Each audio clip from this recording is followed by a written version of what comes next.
நாம் நின்றோனமா நம்ம கரங்கள்ல பரிசுத்த வேதாகமத்தை எடுக்கலாம். சகோதர சகோதரியே, பழைய ஏற்பாட்டில இருந்தும் புதிய ஏற்பாட்டில இருந்தும் ஒரு வேதபாத்தை வாசிக்கலாம். பழைய ஏற்பாட்டில இருந்து ஏசாயா தீர்க்கதரிசியின் புஸ்தகம்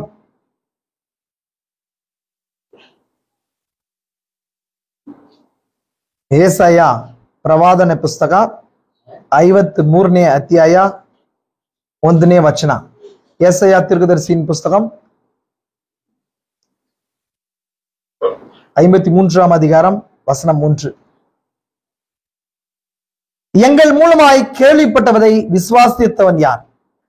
கர்த்தருடைய புயம் யாருக்கு வெளிப்பட்டது? ஆமென். இந்த வசனம் 53வது வசனம் தான் நீங்க தொடர்ந்து வாசிச்சுட்டே போறீங்கன்னு சொன்னா கிறிஸ்துவை குறிச்சு அதை பேசிக்கொண்டே போவோம். ஆனா இது எப்படி ஸ்டார்ட் ஆகுதுன்னு சொன்னா 2 கேள்விகளோட ஸ்டார்ட் ஆகுது. கவனிங்க நல்லா, 2 கேள்விகளோட ஸ்டார்ட் ஆகுது. எப்படி ஸ்டார்ட் ஆகுது? எங்கள் மூலமாய் கேள்விப்பட்டதை விசுவாசித்தவன் யார்? கர்த்தருடைய புயம் யாருக்கு வெளிப்பட்டது அப்படின்னு சொன்னா இந்த 2 கேள்விகள் இருக்குன்னு சொன்னா இந்த 2 கேள்விகளுக்கும் என்ன இருக்கணும்? இப்ப பைபிள்ல ஏதோ ஒரு இடத்துல ஒரு கேள்வி கேட்கப்படுமானால் ஏதோ ஒரு இடத்துல பதில் இருக்கும். ஆமென். அது வேதத்திலே இருக்கும். வேதத்துல அவுட்ல இருக்காது, வேதத்துக்குள்ளே தேவன் என்ன வச்சிருப்பாருங்க. அப்ப அததான் நம்ம இந்த நாள்ல பார்க்க போறோம். ஆமென். கர்த்தர் ஒரு கேள்வியை நீ கேட்கிறார், எங்கள் மூலமாய் கேள்விப்பட்டதை விசுவாசித்தவன் யார் அப்படின்னா அங்க ப்ராஃபட் ஒரு கொஸ்டின் போடுறார். ப்ராஃபட் யாருங்க? ஏசாயா தீர்க்கதரிசி. யார் அந்த ஏசாயா அப்படின்னு சொன்னா அந்த இடத்துல ஒரு வேதத்துக்குள்ள ஒரு வேதத்தை எழுதின மனுஷன், பைபிளுக்கே ஒரு கன்கார்டன்ஸ் எழுதின மனுஷன். பைபிளுக்கே வேதம் ஏசாயா தீர்க்கதரிசி புஸ்தகம் 66 அதிகாரங்கள் இருக்குது. பைபிள் 66 புத்தகங்கள் இருக்குது. ஆமென். அந்த வேதத்துக்கு ஒரு கன்கார்டன்ஸ் எழுதின மனுஷன் தீர்க்கதரிசி. ஆமென். அப்போ அது ஆதியாகமத்திலிருந்தே தொடங்கி திரும்பவும் நித்தியம் வரைக்கும் போகிறது. இந்த எல்லா காரியத்தையும் அதுக்குள்ள வச்சிருக்கிறார். அந்த தீர்க்கதரிசி இந்த கால செய்தியாளன் முன் அடையாளமா இருக்கிறார். அந்த மனுஷன் கன்னி பிறப்பை குறிச்சு பேசியிருக்கிறார். அந்த மனுஷன் எதை குறிச்சு பேசியிருக்கார்? கன்னி பிறப்பை குறிச்சு பேசியிருக்கிறார். பிதாவுக்கும் குமாரனுக்கு உரிய ரகசியத்தை குறிச்சு அந்த மனுஷன் பேசியிருக்கிறார் இல்லைங்களா? அவருடைய நாமம் ஆலோசனை கர்த்தர், நித்திய பிதா, சமாதான பிரபு எனப்படும். ஆமென். நமக்கு ஒரு பாலகன் பிறந்தார். அந்த குமாரனுக்கும் பிதாவுக்கு இருக்கிற உறவு குறிச்சு பேசின மனுஷன் யார்? இந்த காலத்துல பேசினவர் இந்த செய்தியாளன். இந்த செய்தியாளன் பேசியிருக்கிறார். அதே 40வது அதிகாரத்துக்கு வரும்போது கர்த்தருக்கு வழியை ஆயத்தப்படுத்துகிற அந்த ஊழியத்தை குறிச்சு பேசியிருக்கிறார். முழு வேதாகமத்தை பேசியிருக்கிறார். ஆமென். அதே போல 6வது முத்திரையை குறிச்சு பேசி 7வது முத்திரையை குறிச்சு பேசியிருக்கிறார். இது எல்லாத்தையும் பேசின ஒரு மனுஷனால 2 கேள்விகள் கேட்கப்பட்டிருக்குது. அந்த கேள்விகளை குறிச்சு நம்ம பார்க்க போறோம். ஆமென். அதை தொடர்ந்து அடுத்த வசனம் வாசிக்கலாம். புதிய ஏற்பாட்டுல 17வது அதிகாரம், மத்தேயு எழுதின சுவிசேஷம் 17வது அதிகாரம், மத்தாயன் ಬರೆದ ಸ್ವಾರ್ತೆ ಅದನ್ನ 7ನೇ அதிகாரம் 20ನೇ வசன. அதற்கு இயேசு, உங்கள் அவிசுவாசத்தினாலே தான். கடுகு விதை அளவு விசுவாசம் உங்களுக்கு இருந்தால் நீங்கள் இந்த மலையை பார்த்து இவ்விடம் விட்டு அப்புறம் போ என்று சொல்ல அது அப்புறம் போ. உங்களால் கூடாத காரியம் ஒன்றும் இராது என்று மெய்யாகவே உங்களுக்கு சொல்லுகிறேன். ஆமென். விசுவாசிக்கிறீங்களா? இது இயேசு கிறிஸ்து வாழ்க்கையில நடந்த ஒரு இன்சிடென்ட். அவர் என்ன பண்றாரு சொன்னா விசுவாசத்துடைய வலிமையை குறிச்சு பேசுறார். அங்க ஏசாயா என்ன சொல்ற சொன்னா விசுவாசிக்கிறத குறிச்சு கொஸ்டின் கேட்கிறார். இங்க இயேசு கிறிஸ்து விசுவாசத்தின் வலிமை எப்பேற்பட்டது, ஒரு மனுஷன் விசுவாசத்தை என்னத்தை பெற்றுக்கொள்ள முடியும்ன்றதை குறிச்சு பேசுறார். இன்னைக்கு மனுஷகுமாரன் வெளிப்பட்ட நாட்கள் இருக்கிறோம். மனுஷகுமாரனுடைய நாட்கள் இருக்கிறோமா? நோவாவின் நாட்களை வெளிப்பட்டு நோவாவின் நாட்கள் நடந்தது போல மனுஷகுமாரன் வெளிப்படும் நாட்கள் நடக்கும். நம்ம இந்த நாட்கள் இருக்கிறோம். மனுஷகுமாரன் அப்படின்னா என்ன அர்த்தம்? தேவன் மாம்சத்துல வெளிப்படுறது, அதான் மனுஷகுமார். பழைய ஏற்பாட்டுல தீர்க்கதரிசிகளை தான் மனுஷகுமாரன் அப்படின்னு சொன்னாங்க. அப்ப அந்த நாட்கள்ல இருக்கும்போது மனுஷகுமாரன் வெளிப்படும் போது விசுவாசத்தை காண்பாரோன்ற கேள்விகளுக்குள்ள இருக்கிறோம். அப்போ இன்னைக்கு அதிகமா நமக்கு தேவைப்படுறது விசுவாசம், ஃபெய்த்தை குறிச்சு பார்க்கணும்னு சொன்னா நித்தியம் வரைக்கும் கூட பேசலாம். நம்ம அப்பேற்பட்ட விஷயங்கள் இருக்கு. அதனால தேவன் இந்த நாள் அந்த ஃபெய்த்தை குறிச்சு நம்மளோட கூட பேசும்படிக்கு நம் தலைகளை தாழ்த்து. கிருபை நிறைய எங்கள் பரலோக பிதாவே, தேவனுடைய வார்த்தை சொல்லுகிறது, நீர் சொல்லியிருக்கிறீர் விசுவாசம் இல்லாமல் உம்மிடத்துல பிரியமாய் இருப்பது, தேவனிடத்துல பிரியமாய் இருப்பது என்பது கூடாத காரியம். தேவன் அவரிடத்துல உம்மிடத்துல ஏதாவது பெற்றுக்கொள்ள வேண்டுமென்றால் விசுவாசம் என்பது அது நிச்சயமாக தேவைப்படுகிறதா இருக்குது. இந்த நாட்களில் எங்களுக்கு நிச்சயமா ஒரு காரியம் தேவை. அது இந்த உலகத்திலிருந்து மரண இருளின் பள்ளத்தாக்கிலிருந்து எங்களை பாதுகாத்துக் கொள்ள தேவையான அந்த எடுத்துக்கொள்ளப்படுதல் விசுவாசமா இருக்குது. அந்த விசுவாசத்தை இந்த நாள்ல வெளிப்படுத்தி இருக்கிறீர். அது சீல்ஸ்குள்ளாய் தண்டர்ஸ்குள்ளா இருக்குது. அது பிரத்யேகமான ஒரு கூட்டத்துக்காக இருக்குது. அந்த நாள்ல அந்த சிறு கூட்டமாய் நாங்களா இருக்கிறோம் ராஜா. நாங்கள் விசுவாசிக்கிறோம். எங்களுக்கு அந்த விசுவாசம் மனுஷ குமாரனால வெளிப்படுத்தப்பட்டிருக்கிறது. அது மேகத்துல ஒரு இறங்கி வந்தவராய் 7 இடி முழக்கங்களூடாய் ஒரு விசுவாசமானது எங்களுக்கு வைக்கப்பட்டிருக்கிறது ரகசியமா. அது எல்லாருக்குமா அல்ல, ஒரு சிறு கூட்டத்துவா இருக்குது. அதை நாங்கள் பெற்றுக்கொண்டு எகைன் திரும்ப ப்ராஃபசி எகைன் தீர்க்கதரிசன உரை என்று அன்று யோவானுக்கு சொல்லப்பட்டது. அந்த யோவான் நாங்களா இருக்கிறோம். அதுக்கு பின்பதா இருக்கிற ரகசியத்தை பெற்றுக்கொண்டு நாங்கள் எடுத்துக்கொள்ளப்படுதலுக்கு ஏற்ற விசுவாசத்துக்குள்ளாய் வளர கருவலிங்க. அப்பா, இங்க வந்திருக்கிற பிள்ளைகள் ஒவ்வொருவருமே ஆசீர்வதிங்க. நீர் எங்களுடைய ஸ்தானத்தை மாற்றிக்கொண்டு நீர் பேசுங்க. அந்த பில்லர் ஆஃப் ஃபயர் இந்த இடத்துல வெளிப்படட்டும் ராஜா. அந்த பகுத்தறிவின் வல்லமை வரத்திலிருந்து மறுரூபப்படுத்தும் வல்லமை வரைக்கும் எங்களுக்குள்ள வெளிப்படட்டும். எங்களுக்கு இந்த கடைசி நாட்கள்ல ஞானமுள்ள மனம் இங்கே விளங்கும் என்று சொல்லப்படுகிறது. அந்த பகுத்தறிவின் வரத்தினால இந்த உலகத்தின் பிசாசையும் மற்ற காரியங்களும் ஜெயிக்க முடியும். அதே நேரத்துல எடுத்துக்கொள்ளப்படுதல் விசுவாசம் எங்க சர்ற மறுபடுத்தலுக்கு உதவும். அந்த விசுவாசத்தின் மகத்துவமான பாகத்தை இந்த நாள்ல அந்த விசுவாசம் எவ்விதமாய் கிரியை செய்கிறது, அதுக்கான சட்டம் என்ன என்பதை இந்த நாள் எங்களோடு கூட பேசுங்க. பலப்படுத்துங்க, கிரியை செய்யுங்க. எங்களை நாங்கள் தாழ்த்துகிறோம். இந்த இடத்துல செயல்படுகிற எல்லா அவிசுவாச தன்மைகள், பலவீனத்தின் ஆவிகள், சோர்வுகள், அசதிகள் அவற்றை எடுத்து போடுங்க. அதே போல ஆன்லைன்ல கேட்கிற பிள்ளைகளை விசுவாசத்தோடு இந்த வார்த்தைகள் கேட்க குறுபலிங்க. இந்த வார்த்தையானது கேட்கும் போதே உங்களுடைய பலமுள்ள கரம் செயல்படட்டும், உங்களுடைய புயம் வெளிப்படட்டும். இயேசு கிறிஸ்துவின் பரிசுத்த நாமத்திலே ஆமென். அப்படியாய் உட்காரலாம். கர்த்தராகிய இயேசு கிறிஸ்துவின் பரிசுத்த நாமத்துக்கு மகிமை உண்டாகட்டும். கர்த்தர் தாமே கடந்து வந்த யாவரையும் ஆசீர்வதிப்பாராக. மீண்டும் ஒரு செய்ய உங்கள் யாவரையும் நான் காண்கிறதுல மிகுந்த மனமகிழ்ச்சி அடைகிறேன். நேரம் இல்ல, மழை காலங்களா இருக்கிறதுனால மூடியா இருக்குது. சரி, நம்ம சீக்கிரமாய் நம்ம வார்த்தையை பார்த்துட்டு சீக்கிரமாய் கடந்து போலாம். கர்த்தர் உங்களை ஆசீர்வதிக்கட்டும். இந்த நாள்ல உங்களோடு கூட நான் பகிர்ந்து கொள்ள இருக்கிற செய்திக்கு முன்பதாக, லாஸ்ட் வீக் பார்த்த நம்ம செய்தினால எத்தனை பேர் ஆசீர்வதிக்கப்பட்டீங்க? அநேக பேர் ஆசீர்வதிக்கப்பட்டாங்க. ஆன்லைன்ல கூட அநேக பேர் பார்த்து ரொம்ப ரொம்ப இம்பார்ட்டன்டான காரியமா இருக்குது. கடைசியா தேவனுடைய பிரதான நோக்கமா இருக்குது. 7வது முத்திரையில இருக்கிற 3 நோக்கங்கள் இருக்கு. 7th சீல்களாக 3 நோக்கங்கள் இருக்குது, 3 ரகசியங்கள் இருக்குது இல்லைங்களா? Mystery under the 7th seal. 7ನೇ ಮುದ್ರೆ ಕೆಳಗಡೆ 3 ದೈವಿಕ சித்தங்கள், தேவனுடைய சித்தங்கள் இருக்குதுன்னு சொல்லி பார்த்தோம். முதல் நோக்கம் என்னவா இருக்குது? தேவன் தனக்குள்ளா இருக்கிறதை குமாரனுக்குள்ள ஊற்றிக்கொள்வது. 2வது நோக்கம் குமாரன் தனக்குள்ளா இருக்கிறதை சபையை தன்னுடைய மனைவாட்டிக்குள்ள ஊற்றிக்கொள்வது. மனைவியும் கணவனும் சேர்ந்து இந்த ஒட்டுமொத்த பூமியையும் ஆளுகைக்குள்ள கொண்டு வருது. நம்ம எதையில பார்த்தோமா இல்லைங்களா? தேவன் தன் என்னவா இருந்தாரோ அதை அந்த பாகத்தை ஆதாமுக்குள்ள வைத்தார். ஆதாம் ஒரு காலம் வரும்போது தன் மனைவிக்குள்ள இதை வைக்கும் போது அங்க என்னவா கவனிச்சு, அந்த மனைவியும் கணவனும் சேரும் போது, அந்த மனவாட்டியை சேரும் போது அந்த பூமியை ஆளுகை செஞ்சாங்க. எகைன் அந்த கான்சலேஷன், அந்த ஒருமைப்பாடானது போயிடுச்சு. எகைன் முத்திரைகளானது நமக்கு அதை திரும்பமா மீட்டு கொடுத்துச்சு.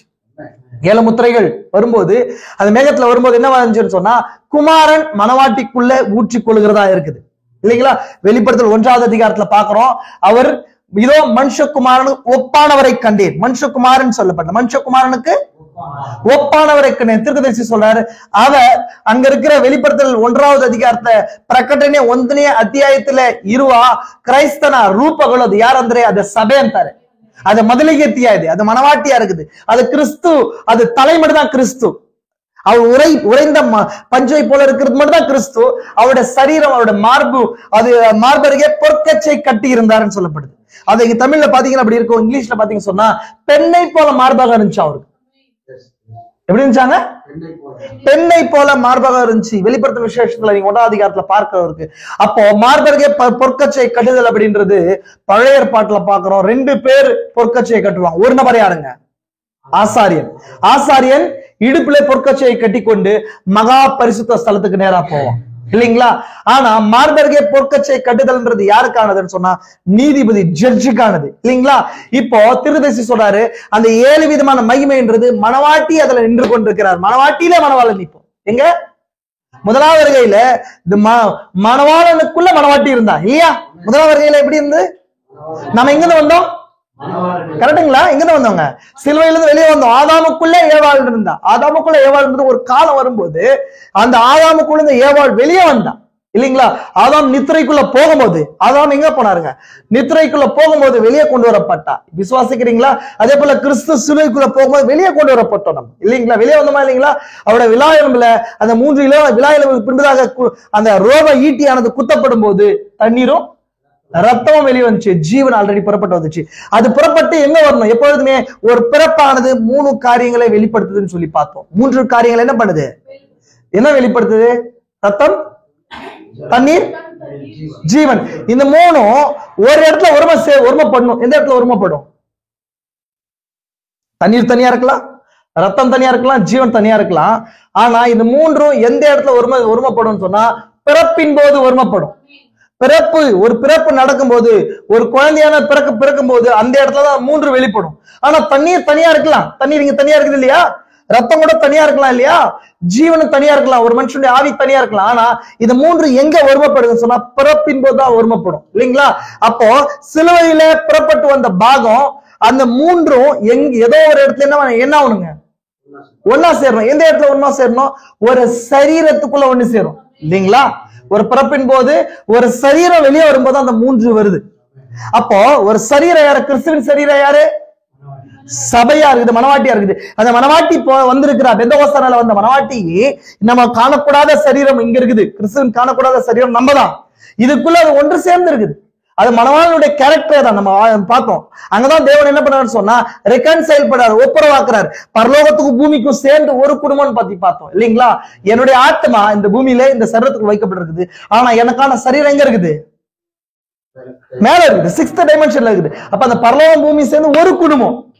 அந்த குடும்பத்துல ஒண்ணு சேரணும். அப்போ பரலோக மனவாளன், பூமிக்குரிய மனவாட்டி. குடும்பம்ன்றது என்னங்க? கணவன் மனைவி, இல்லைங்களா? அப்போ நமக்கான கணவன் எந்த இடத்துல இருக்கிறவரு? பரலோகவாசி, நம்ம பூமி. அப்ப இது 2 சேர்ந்தா ஒரு குடும்பம். ஏகோவானா என்ன அர்த்தம்? குடும்பத்துடன் வாழ்கிறவர். ஏலோஹிம்னா தன்னில் தானே ஜீவிக்கிறவர். அந்த ஸ்டேட்ல இருந்து அவர் எப்படி மாறிட்டார்? இப்போ ஏகோவா மாறிட்டார், இல்லைங்களா? இப்போ கிறிஸ்து எப்படி இருக்காரு? பிரைட் ஃபார்ம்ல இருக்கிறார், மனவாட்டி ரூபத்துல இருக்காரு. அதான் மனுஷகுமாரோட வெளிப்படுதல் சொல்லி பார்த்தோம். லாஸ்ட் இந்த காரியங்கள் எல்லாம் குறிச்சு பார்த்தோம், நிறைய விஷயங்களை பார்த்தோம். கர்த்தர் யாவரையும் ஆசீர்வதிக்கட்டும். அந்த காரியங்களை தியானிங்க. இன்னைக்கு விசுவாசத்தை குறிச்சு ஒரு சில காரியங்களை உங்களுக்கு காட்டலாம்னு நினைக்கிறேன். விசுவாசத்தை குறிச்சு, ஏன்னா இன்னைக்கு நமக்கு ரொம்ப தேவையான ஒரு பாகம், அதிகமா தேவையான பாகம் எதுவா இருக்குது? விசுவாசம், ஃபெய்த். ஏன்னா அது மூலமா என்ன வேணும்னா வல்லமை தேவைப்படுது. நமக்கு விசுவாசம் வச்சுக்கினா மட்டும் போதாது. என்ன வேணும்? என்ன தேவைப்படுது? வல்லமை தேவைப்படுது. விசுவாசம் மட்டும் போதாது, அந்த விசுவாசம் வல்லமையை கொண்டு வரணும். விசுவாசம் எது கொண்டு வரணும்? எதுக்கு? ஒருத்தருக்கு ஒரு வல்லமை தேவைப்படுது, இல்லைங்களா? இவருக்கு சுகமளித்தலின் வல்லமை தேவைப்படுது, அவருக்கு பகுத்தறிதல் வல்லமை தேவைப்படுது, இன்னொருத்தருக்கு தன் வாழ்க்கையை பைனான்சியல் விஷயங்களை மாற்றுறதுக்கு ஏதுவான வல்லமை தேவைப்படுது, எனக்கு ஊழியத்தை செய்யறதுக்கான வல்லமை தேவைப்படுது, இல்லைங்களா? இன்னொருத்தருக்கு இன்னொரு வல்லமைகள் தேவைப்படுது. அப்ப powers, different type of powers தேவைப்படுதா இல்லைங்களா? இந்த உலகத்துல பாவத்தை மேற்கொள்றதுக்கு வல்லமை தேவைப்படுது. இந்த வல்லமை எப்படி செயல்படுது? வல்லமை தேவைப்படுதா இல்லைங்களா? இன்னைக்கு நான் உங்களுக்கு காட்ட போற செய்தியோட தலைப்பு சின்னதா கொடுக்கணும்னு சொன்னா, நான் ஒரு மேஜரான தலைப்பு தரேன், அது கீழாக ஒரு சப்டைட்டில் தரேன். எப்பொழுதுமே தாட்ஸ் அபவுட் ஃபெய்த், விசுவாசத்தை குறிச்ச சில சிந்தனைகள், அது கீழாக சப்டைட்டில் கொடுக்கணும்னு சொன்னா லா ஆஃப் காட்ஸ் பவர். அதான் இந்த மெசேஜ், இல்லைங்களா? விசுவாசத்தை குறிச்சு சில சிந்தனைகளை உங்களோட கூட பேச போறேன். ஆனா அதனுடைய துணை தலைப்பை கொடுக்கணும்னு சொன்னா லா ஆஃப் காட்ஸ் பவர். என்ன அர்த்தம்? சட்டம். தேவனுடைய வல்லமை எப்படி கிரியை செய்யுது? நமக்கு என்ன தேவைப்படுது? உங்களுக்கு என்ன தேவைப்படுது? இன்னைக்கு தேவனோட வல்லமை தேவைப்படுது. வல்லமை தேவைப்படுதா இல்லைங்களா? வல்லமை கண்டிப்பா வேணும். அந்த வல்லமை தான் ஏதோ ஒரு காரியத்தை செய்து. தேவனுடைய வல்லமை ஆதியில வானத்தை பூமி உண்டு பண்ணுச்சு, இந்த வெளிச்சத்தை உண்டு பண்ணுச்சு, முதலாம் யாத்திரையில செங்கடலை பிளந்துச்சு, இந்த எகிப்துல வாதைகளை ஊற்றுச்சு, இல்லைங்களா? உங்களுக்கு இஸ்ரேல் ஜனங்களுக்கு மன்னாவை கொடுத்துச்சு, உயர்த்தப்பட்ட வெண்கல சர்ப்பம் என்ன பண்ணுச்சு? அது மூலம் வெளிப்பட்ட வல்லமை அவங்களுக்கு கொல்லிவாய் சர்ப்பத்துல இருந்து விடுதலையை கொடுத்துச்சு. அந்த மாதிரி 2வது வரும்போது அவரோட வல்லமை என்ன பண்ணுச்சு? அநேகரை தொட்டு சுகமாத்துச்சு. இந்த மாதிரி தேவனுடைய வல்லமை பல விதங்களை கிரியை செய்யுது. ஆமென். அப்ப தேவனுடைய வல்லமை கிரியை செய்யும் போது அந்த வல்லமை உங்களுக்கு எனக்கு தேவை இன்னைக்கு, இல்லைங்களா? ஆனா எல்லாருக்கும் ஒரே விதமான வல்லமை தேவை இல்லை, வெவ்வேறு வகையான வல்லமை இன்னைக்கு தேவை. அந்த வல்லமை அதுக்கு ஒரு சட்டம் இருக்குதான், திருப்பி சொல்றாரு. அந்த வல்லமைக்கு எப்படி இருக்குதாங்க? அதுக்காக ஒரு வசனத்தை நான் இங்க எடுத்திருக்கிறேன் பாருங்க. ஏன் இந்த வசனம் வாசிச்சுட்டு அதுக்கப்புறம் அதுக்குள்ள போறேன், கவனிங்களா? எங்கள் மூலமாய் கேள்விப்பட்டதை விசுவாசித்தவன் யார்? இந்த வசனம் எப்படி ஸ்டார்ட் ஆகுது? ஏசாயா கேட்கிறாரு, எப்படி கேட்கிறாரு?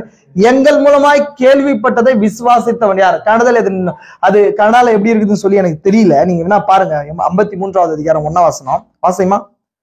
ஏசாயா 53:1 ரொம்ப இம்பார்ட்டன்டான விஷயம், அதனால காட்டுறேன். ஏசாயா 53:1.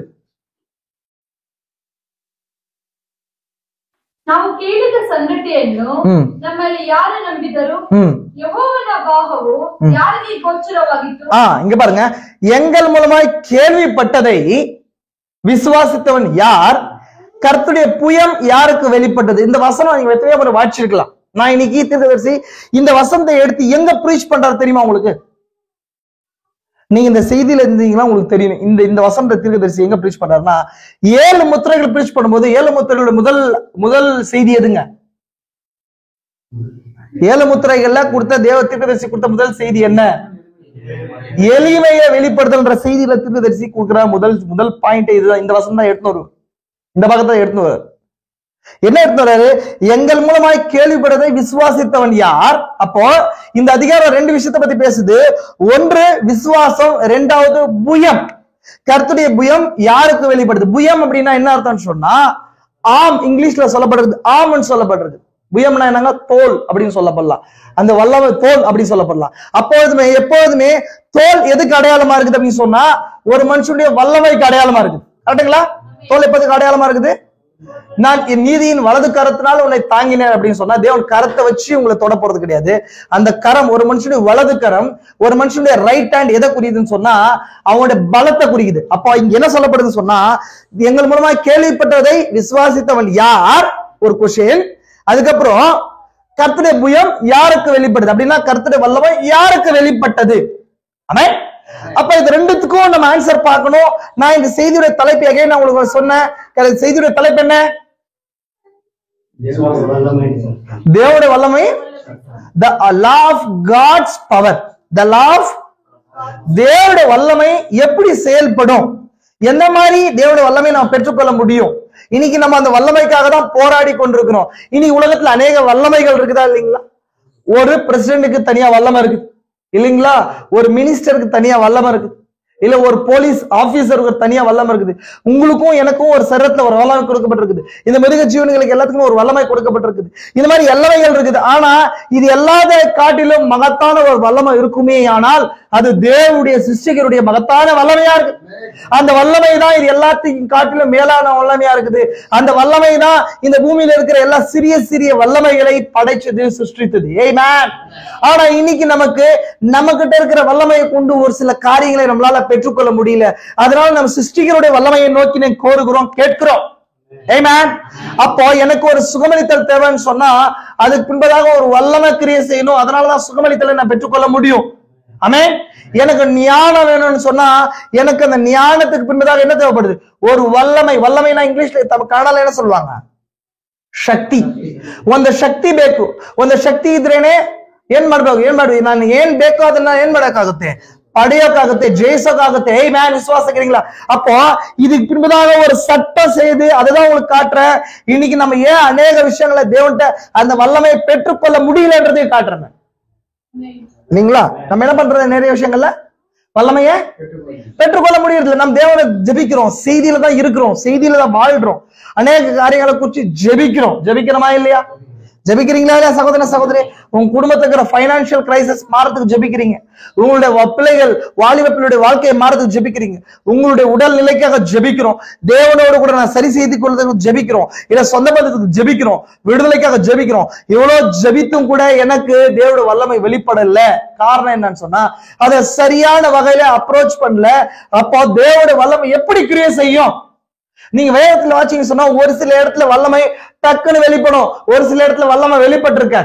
கரெக்டுங்களா? உங்களுக்கு கரெக்டுங்களா? இயேசு கிறிஸ்து வராரு, இயேசு கிறிஸ்து சொந்த ஊருக்கு வராரு. அங்க பாத்தீங்க சொன்னா அவர் இயேசு கிறிஸ்து தேவனா இருக்கிறார். விசுவாசிக்கிறீங்களா இல்லைங்களா? அவர் தேவனா இருக்கிறார். தேவன் என்னவா இருந்தார்? அது இயேசு கிறிஸ்துவா இருந்தார். தேவனுடைய ரகசியம், பரம ரகசியம் கிறிஸ்து தான். கிறிஸ்துடைய பரம ரகசியம் மனவாட்டியா இருக்கிறார். தேவனுடைய பரம ரகசியம் யாருங்க? கிறிஸ்து. அப்ப கிறிஸ்து மாம்சத்துல பூமி வரும்போது அநேக இடங்களுக்கு போறாரு. தீர்க்கதரிசி சொல்றாரு, அவரே பெதஸ்தா குளத்துக்கு போனார் இல்லைங்களா? பெதஸ்தா குளத்துக்கு போனாரா இல்லைங்களா? அங்க சப்பானிகள், குருடர், சூமின கையுடர் அநேக பேர் இருக்கும்போது கூட அவர் என்ன பண்ணாருங்க, நடந்து போய் அங்க ஒரு நபர் இருக்கிறார், அவனை தொட்டி எழுப்பிட்டு போயிட்டார். தீர்க்கதரிசி சொல்றாரு, அங்க அநேக பேர் இருந்தாங்க. அந்த நபரை காட்டுல இன்னும் வியாதியுடைய நபர்கள் அநேக பேர் இருந்தாலும் அந்த ஒரு நபருக்கு மட்டும் தான் தேவனுடைய வல்லமையானது வெளிப்பட்டுச்சு. காரணம் என்ன? நான் தான் கேட்கிறேன். இப்ப அந்த ஒரு நபரா வச்சுக்கோங்க, அந்த மாதிரி ஒரு கூட்டத்துல நம்ம இருக்கிறோம், நாம கூட இங்க இருக்கிறோம், பெத்தஸ்தா குளத்தின் அண்டையில இருக்கிறோன்னு கூட வச்சுக்கோங்களேன். ஏன் வெளிப்படல? அதே போல இயேசு கிறிஸ்து என்ன பண்றாருன்னு சொன்னா, அவர் சொந்த ஊருக்கு போறாரு, மத்த இடத்துல சுகமாக்குறாரு, சுகம் நடக்குது. ஆனா சொந்த ஊர்ல அநேக நபரை சுகமாக்க முடியல. சுகமாக்க முடியல அவரால. ஏன்னா அவர் தேவனுடைய வல்லமை, இயேசு கிறிஸ்து தேவனுடைய வல்லமையா இருக்கிறார். விசுவாசிக்கிறா இல்லைங்களா? ஏன்னா தேவனுடைய வலதுகரம் என்னவா இருக்குது? எப்படி அப்படின்னா, தேவன் எதை கொண்டு இந்த பூமியை வானத்தை பூமி சிருஷ்டித்தார்? வார்த்தையை கொண்டு. அந்த வார்த்தை தான் லோகாஸ் இருக்குது. அந்த லோகாஸ் தான் மாம்சமா இருந்துச்சு இல்லைங்களா? தேவனுடைய வலதுகரம் சொன்னா தேவனுடைய வல்லமை. வலதுகரத்தினாலே வானத்தை பூமி சிருஷ்டித்த அந்த வலதுகரமே இயேசு கிறிஸ்துவா இருக்கிறார். தேவனுடைய வல்லமை இயேசு கிறிஸ்துவா இருக்கிறார். அப்போ அந்த வல்லமை சில நேரங்கள் வரும்போது கிரியை செய்து, சில நேரங்கள் வரும்போது கிரியை செய்யல. யாரோட முதலாவது வருகையில, இரண்டாவது வருகையில கூட தீர்க்கதரிசி நடந்து போற சுகம் நடக்குது. தீர்க்கதரிசி ஊழியத்துல பாக்குற இடத்துல எல்லாம் சுகம். ஆனா இன்னைக்கு அவர் நேற்றும் இன்றும் என்றும் மாறாதவர். அவர் நேற்றும் இன்றும் என்றும் மாறாதவர். விசுவாசிக்கிறோமா? ஆனா இன்னைக்கு அந்த வல்லமை கிரியை செய்யலுக்கு என்ன காரணம்? எந்த இடத்துல லாக் ஆகுது? தேவனுடைய வல்லமை குறைஞ்சு போச்சா? தேவனுடைய வல்லமை குறைஞ்சு போயிடுச்சா? அவருக்கு சக்தி குறைஞ்சு போயிடுச்சா அப்படின்னு சொல்லி பார்த்தா, அப்போ அதுக்கு ஒரு ஃபார்முலா இருக்குது. எப்பொழுதுமே ஒரு விஷயத்தை நம்ம அணுகும் போது ஒரு ஃபார்முலாவோட அணுகும் போது அதை பெற்றுக்கொள்ள முடியும். விசுவாசிக்கிறீங்களா இல்லைங்களா? அதான் நான் கேட்கிறேன். அதான் இந்த கொஸ்டினோட உங்களுக்கு நான் போட்டு அந்த கொஸ்டினை முன்னாடி உங்களுக்கு எடுத்து வச்சிருக்கிறேன். எங்கள் மூலமாய் கேள்விப்பட்டதை விசுவாசித்தவன் யார்? ஆனா அது கீழே பாக்குறதா மெசேஜ். கர்த்தருடைய புயம் யாருக்கு வெளிப்பட்டது? யாருக்கு புயம் அப்படின்னா என்னன்னு சொன்ன? இப்போ புயம் அப்படின்னா தோல், ஆம் அப்படின்னு சொன்ன அர்த்தம். இங்கிலீஷ்ல அப்படிதான் சொல்லப்படுது. அப்படின்னு என்ன அர்த்தம் சொன்னா, ஸ்ட்ரென்த் அப்படின்னு அர்த்தம், பவர், வல்லமைன்னு அர்த்தம். அப்ப இந்த வசனத்தை எப்படி படிக்கணும்னு சொன்னா, எங்கள் மூலமாய் கேள்விப்பட்டதை விசுவாசித்தவன் யார்? கர்த்தருடைய வல்லமை யாருக்கு வெளிப்பட்டது? ஆமென். இப்ப இதுக்கு பதில் சொல்லணும்னு சொன்னா, இதுக்கு அடுத்து நம்ம பதில் சொல்லலாம். தீர்க்கதரிசி கூட பதில் சொல்ல. எப்படி சொல்றாரு சொன்னா, எங்கள் மூலமாய் கேள்விப்பட்டதை விசுவாசித்தவன் யார்? அதுக்கு ஒரு கொஸ்டின். அது யார் விசுவாசிக்க முடியும்? யார் விசுவாசிச்சாங்க அப்படின்னு சொல்லி ஒரு கொஸ்டின் போட்டு, யாருக்கு வல்லமை வந்துச்சுன்ற இன்னொரு கொஸ்டினை போடுறார் இல்லைங்களா? அப்ப இங்க ரெண்டு விதமான பதில்கள் இருக்குது. ஒண்ணு விசுவாசிக்கிறவங்க, இன்னொன்னு வல்லமையை பெற்றுக்கொள்றவங்க. ஆமென். யார் விசுவாசிக்கிறவங்க, இன்னொன்னு புரிஞ்சு இல்லைங்களா? அப்ப யார் விசுவாசிக்கிறவங்களோ வல்லமையை பெற்றுக்கொள்றாங்க. இப்ப விசுவாசிக்கிறவங்க யாரு? அடுத்த கொஸ்டின். விசுவாசிக்கிறீங்க சொல்ற விஷயம் புரியுதுங்களா உங்களுக்கு? ஃபர்ஸ்ட் எங்க மூலம் கேள்விப்பட்டதை விசுவாசித்தவன் யார்? கர்த்தருடைய புயம் யாருக்கு வெளிப்பட்டது? அப்ப யாருக்கு வெளிப்பட்டதோ அவன் விசுவாசிப்பான் இல்லைங்க, விசுவாசிக்கிறவனா இருப்பான். அப்ப இந்த விசுவாசிக்கிறவன் யாரு? அதான் கொஸ்டின். இங்க யார் விசுவாசிக்கிறான்? யார் அந்த விசுவாசிக்கிறவன்ற யார்? அந்த பார்ட் யார்? இதுதான் தீர்க்கதரிசி என்ன பண்றாரு சொன்னா, இது தேவன் எளிமையில மறைந்த அபிதமே தன்னை வெளிப்படுத்தல் என்ற செய்தியில எடுத்துட்டு வர்றார். அந்த விசுவாசிக்கிற கூட்டத்தை குறிச்சு பேசுவார். யார் விசுவாசிப்பான் அப்படின்னா, மனுஷகுமாரன் வெளிப்படும் போது விசுவாசத்தை காண்பாரோ? விசுவாசமே இந்த பூமியில பார்க்கக்கூடிய லெவலுக்கு இருக்காது அப்படின்னும் போது பிசாசு அவிதமாய், ஏன்னா தேவன் சொல்றாரு, தேவ தீர்க்கதரிசி சொல்றாரு, தேவன் தன்னுடைய ஏதேனை உண்டாக்குறதுக்கு 6000 வருஷங்கள் பிடிச்சிச்சு என்றார். தன்னுடைய ஏதேனை உருவாக்குறதுக்கு, தேவனுடைய ஏதேனை உண்டாக்கப்படுறதுக்கு 6000 வருஷம் ஆச்சு. அதே போல பிசாசு தன்னுடைய ஏதேனை உண்டாக்குறதுக்கு எத்தனை வருஷம் படிச்சு பண்ணா? அப்போ தன்னுடைய ஏதேன் எப்படி தேவனுடைய ஏதேன் அது எப்படி செயல்படுச்சுன்னா, பரிபூர்ண அன்பின் விளைவா செயல்பட்டுச்சு. அந்த வல்லமை அப்படிதான் செயல்படுச்சு. ஆனா பிசாசு தன்னுடைய ஏதேனை எப்படி வடிவமைத்தான் தீர்க்கதரிசி சொல்றாரு. எப்படி வடிவமைத்தாங்க? தேவன் தன்னுடைய ஏதேனை தன்னுடைய அன்பினால வடிவமைச்சு வச்சார். அதுக்கான பேஸ் அவருடைய வார்த்தையும் விசுவாசம் தான். ஆனா பிசாசு தன்னுடைய ஏதேனை இனி உண்டாக்கி இருக்கிறான். அது அவருடைய அறிவி கூர்மையினால விளைந்திருக்கு. பிசாசுடைய ஏதேனை எதனால உண்டாக்கப்பட்டிருக்குதுங்க? அறிவு கூர்மையினால் உண்டாக்கப்பட்டிருக்குது. அப்போ எங்க அறிவு கூர்மை வருதோ அந்த இடத்துல என்ன வராது? விசுவாசம் வராது. அப்ப இனி முழு ஏதேன் உண்டாக்கப்பட்ட சூழ்நிலையில மனுஷகுமாரன் இதனால வெளிப்படும் போது அவர் விசுவாசத்தை காண்பாரோ, அதான் அங்க விஷயம். ஆமா, இப்ப பாருங்க, அடுத்த நான் லைனுக்குள்ள போற பாருங்க. இது கீழே இன்னொரு விஷயம். தேவர் இந்த அடுத்த வசனம் அடுத்த அந்த காரியத்துக்குள்ள வாசிக்கும் போது திருதர் சொல்றாரு பாருங்க. திருதர் சொல்றாரு, இந்த வசனம் வாசிக்கிறேன். ஃபெய்த் அப்படிங்கிற செய்தியில 61 வருஷத்துல பேசின செய்தியில அந்த வல்லமையானது ஒரு விதியினால் கட்டுப்படுத்தப்படுகிறது. என்ன சொல்றாரு?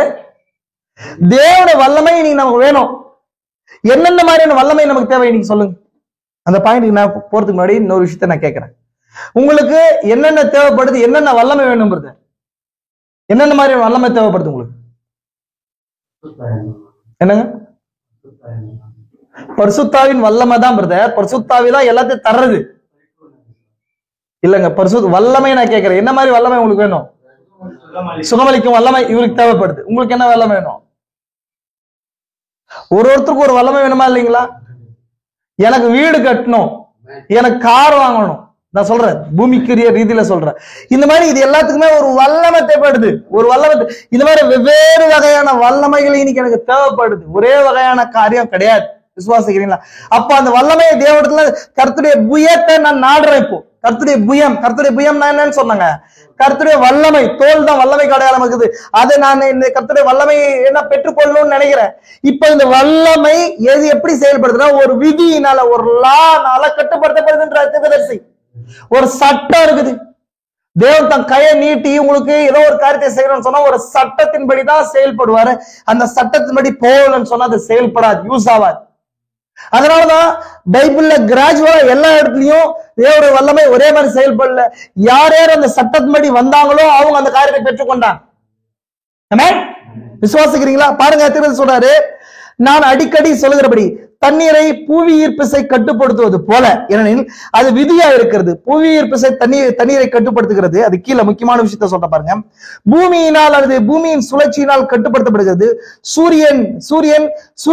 நீங்கள் சூரியனை ஏதோ ஒன்றை செய்ய வைக்க முடியாது.